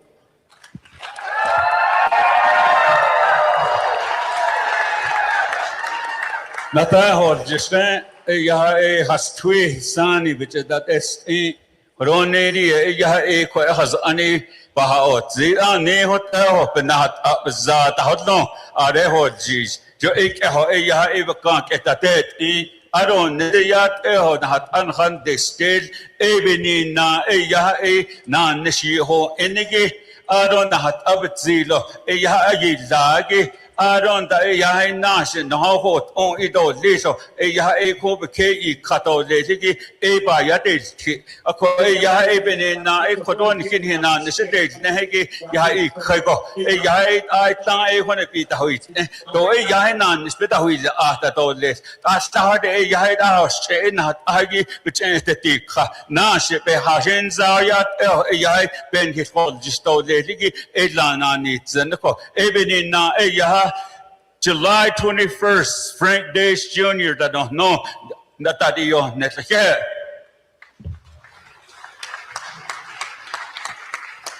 Thank you, Frank Daesh Jr. Our next candidate is Buu Nygren. You now have 1 minute to respond. Yate do kehado le khaise na hadira yesabas khojo thana khiromas khan dezet chehedal ene da iliga be hot zagin he the next that of zen ye hadai nosne wasle that of no yes how one adat nes nare nad ne asad me do ba hone la ni nil kaya da khada hadot zoha dir nes na tin be lanat lehna sa na khat Karena kid me no ba na kid nes na tin hone la be lana ile the never count Jono, na kid the meal base the cheat the neba the haste what it is cheat a he da noye. Aro of to asha the meal of Ahone not what a has closed. Yani Hone dot was the space the cheat but many quid or shit since a target the never care about is Nikina Nishpace or ya nahin tegi the quishi the meal ya nanite Aro ebe nasone nijo was a bay this car but now that they live no Buu Nygren that no neither do you know.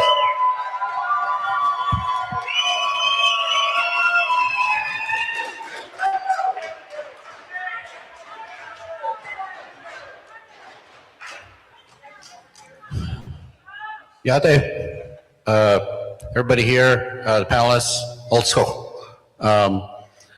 I'm running because I think, like the rest of us, we saw some issues with the implementation of some of the housing issues. So what we were proposing is to do a better job. We're hoping all to do the same thing. So I commend all the other candidates being here also. If I was going to put a board of directors together, you're looking at them right now. They put their money where their mouth is. So there's a lot of intelligence here, and I believe that your vote, really think about who you're going to be voting for. And my name is Donovan Begay. I'm position 11, and I appreciate your vote and your support. Inshallah.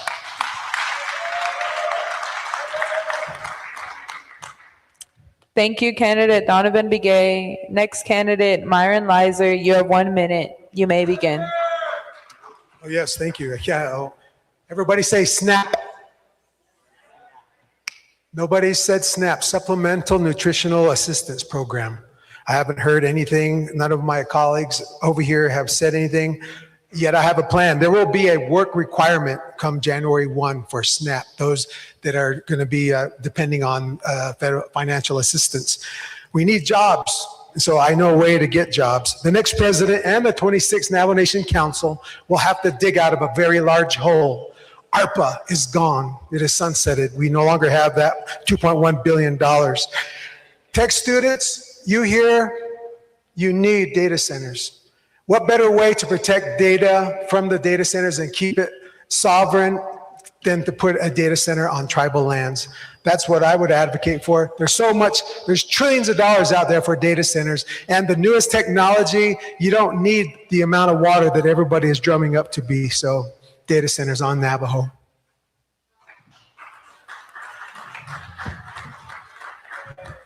Thank you, candidate Myron Lizer. Next candidate, Emily Ellison. You have 1 minute. You may begin.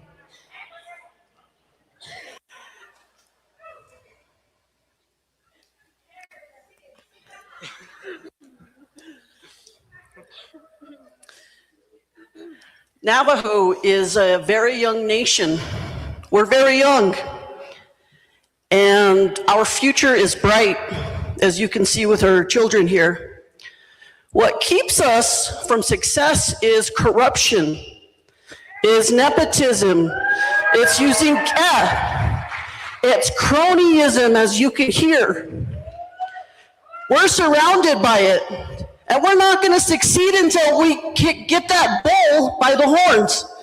And we can do that first by kicking out that attorney general, by getting our courts to do their job, to putting some of these criminals in jail, every single one of them. And guess what? Every time they move a line item where it's not supposed to be, they go to jail one night.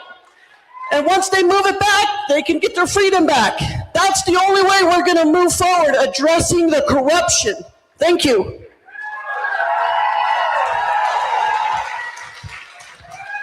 Thank you, candidate Emily Ellison. Next candidate, Crystalline Curley. You have 1 minute. You may begin.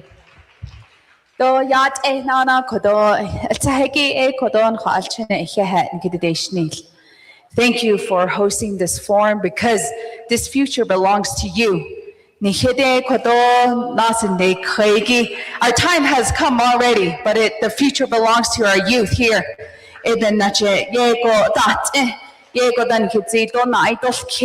because you will be taking on this lead, and this is your election. The youth that are listening out there, this is your election, because you're going to be planning for the next 100 years for our families, and don't let anybody tell you that you don't belong here, because we hear that right now, either if you're a woman or you're a young person, because this is your government.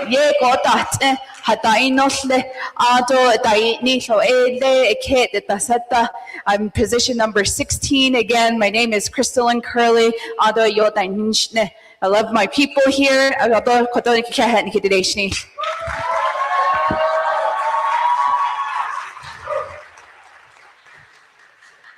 Thank you, candidate Crystalline Curley. Next candidate, Debbie Nez Manuel. You have 1 minute. You may begin. As candidates, we were sent an email, a letter, expectations for behavior, conduct, and communication. And I am very, very disappointed that our government employees forgot who they serve. They do not serve one person. The government employees who are all paid in this room right now are campaigning on our government public funds. That is absolutely wrong.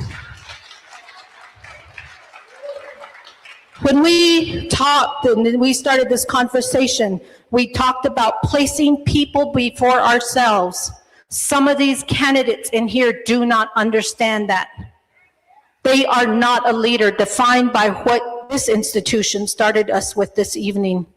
Students need leaders to follow laws, policies, and procedures. They need honesty, integrity, and character. Thank you. Thank you, candidate Debbie Nez Manuel. Next candidate, Tom T. Chi. You have 1 minute. You may begin. Folks, if I could mention this, no one is coming to save us as Navajo Nation. We gotta put our boots on, tuck down on our cowboy hats, and really get to work and be as straight and narrow focused to what needs to be done. Peterson Zaw years ago said this in front of me.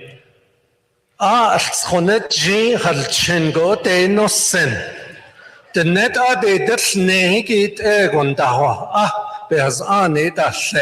he said, give a mutton smell to everything you bring to Navajo Nation. Education, economic development, and so far. It's going to take the sprinkling of our culture, of our values, of our language, our sustainability as a land. We are the 25th largest land-based nation in this world out of 95 countries. So let's go to work.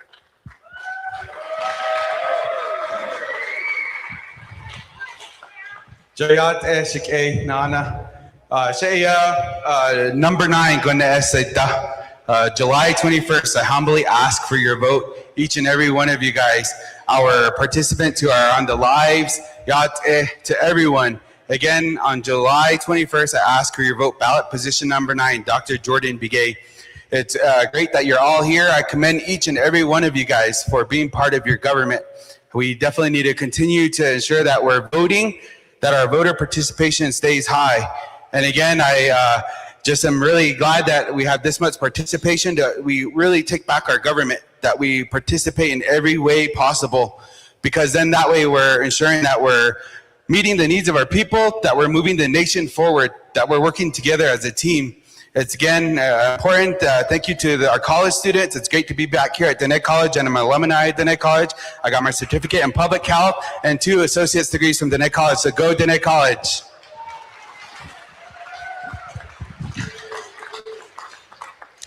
Thank you, candidate Jordan Bigay. Thank you to all the candidates for your closing statements. Diné College student Araya James will close out the forum with a benediction for us.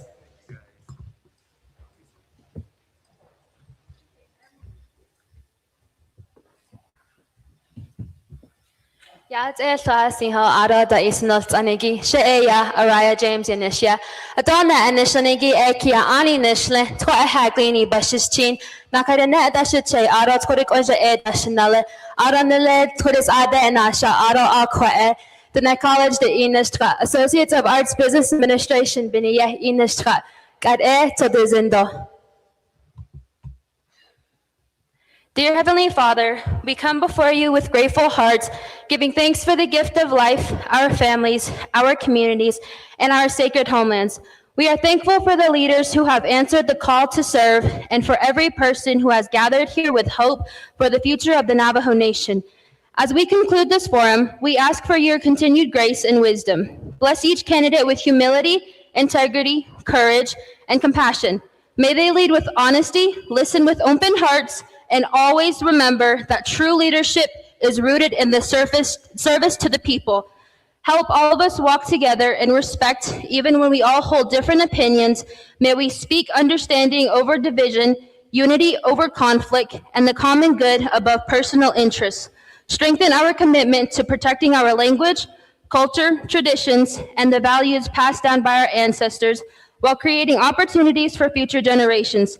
Bless our elders with honor, our youth with hope and purpose, our veterans with gratuity, and every family with health, safety, and peace. May our communities continue to grow in strength and resilience.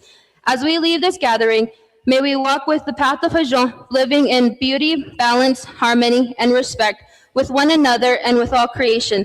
May our decisions reflect wisdom, our words bring encouragement, and our actions honor the people we serve. Go with us, watch over us, and guide the Navajo Nation today and in the days ahead.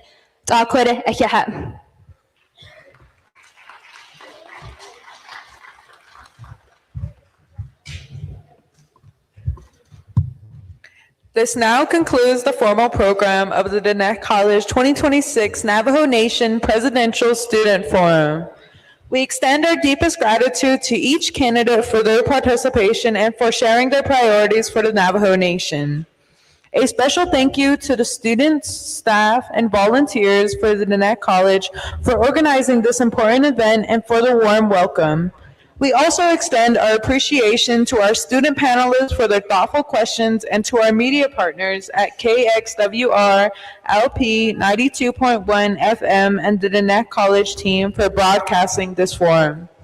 Most importantly, thank you to the citizens of the Navajo Nation for tuning in and engaging in this process.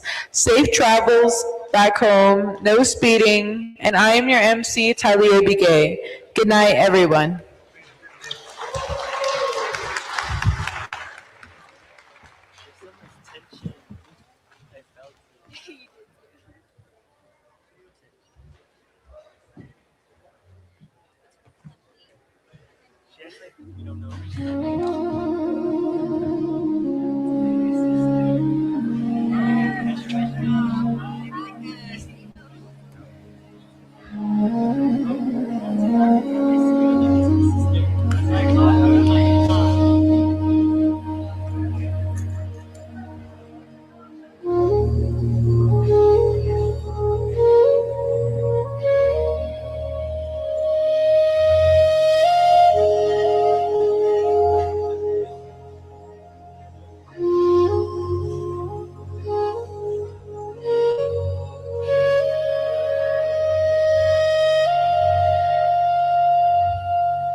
I think that moderators, thank you to panelists, thank you to everyone to the right-hand side of the stage. Left-hand side. I think one of the things I'm excited about is the ability to really showcase some of Again, the work all that we've student done. panelists And and student so moderators, please report to the left-hand we'll let side them of the finish stage. speaking. Yeah, no, I thought it was good. I think the main thing, this election is a very important election. As I mentioned, in Navajo, I know that as president, sometimes you got a short amount of time, so I really want to try to get as much information out as possible. So again, sorry, forgive me if I was speaking Navajo the whole time, but the main message is we've got a track record, we've been doing with prayer, we've been giving everything that we got, and the results speak for itself. The roads, the power lines, the broadband, the negotiations, the amount of irrigation, farming, all the different things that we've worked on. And so again, and that's what's been so exciting about it. It's just like the work speaks for itself. If you're still looking for a candidate, if you're still looking to see, if you're still on the fence, please check out the record that we've done, because I ran for president 4 years ago. The ambition was we want to get the government moving again, because for far too long, there was not enough power being connected to families, not enough power, people getting water, not enough people getting bathroom additions, housing. The economy was tanking. We were about to close on one of our gaming casinos and ready to lose over $200 million and 1,500 jobs. And so we've made the best of the situation over 3 years and 6 months. And that's what I encourage everybody to do, is look at our track record, look at where we've been, not only at the national level, the local level, the state level. I truly believe that we're respected at the national level in Congress, with the administration. I've worked really well with President Biden's administration, and I'm working well with President Trump's administration. And overall, I think that's one of the teachings that you got to think about when you're electing somebody. Where do they come from? Where do they get an education? Where do they spend their career off the Navajo Nation? And you know that I've spent a lot of time on and off the nation. But again,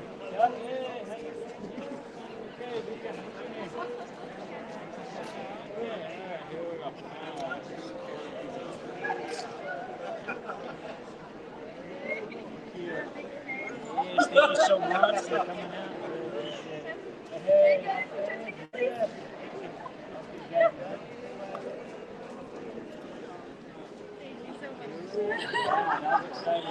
Yeah, thank you, Kat.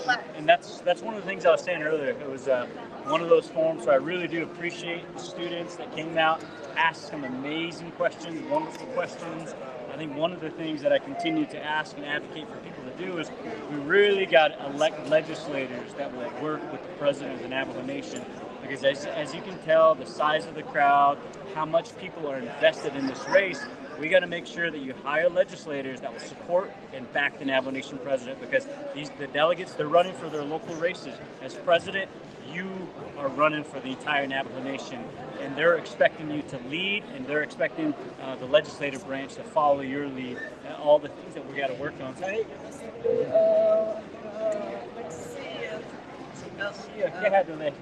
Alex. Oh, okay, yes. Thank you. So yeah, so that's one of those things I think about, is just like, as president, you're limited to some of the legislations that are passed in the Navajo Nation Council.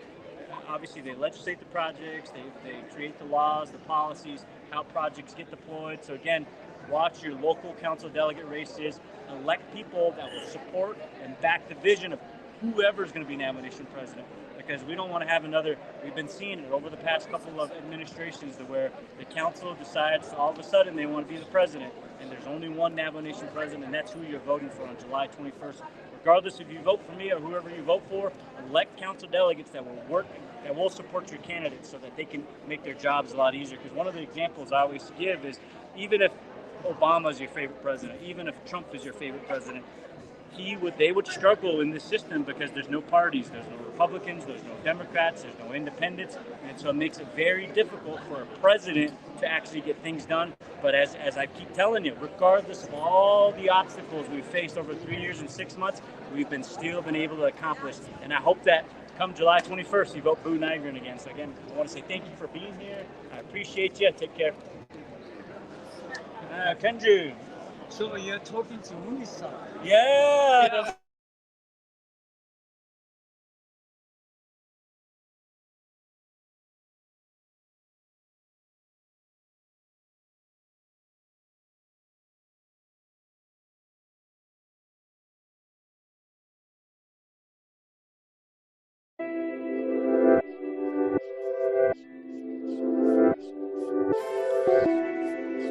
Thank you.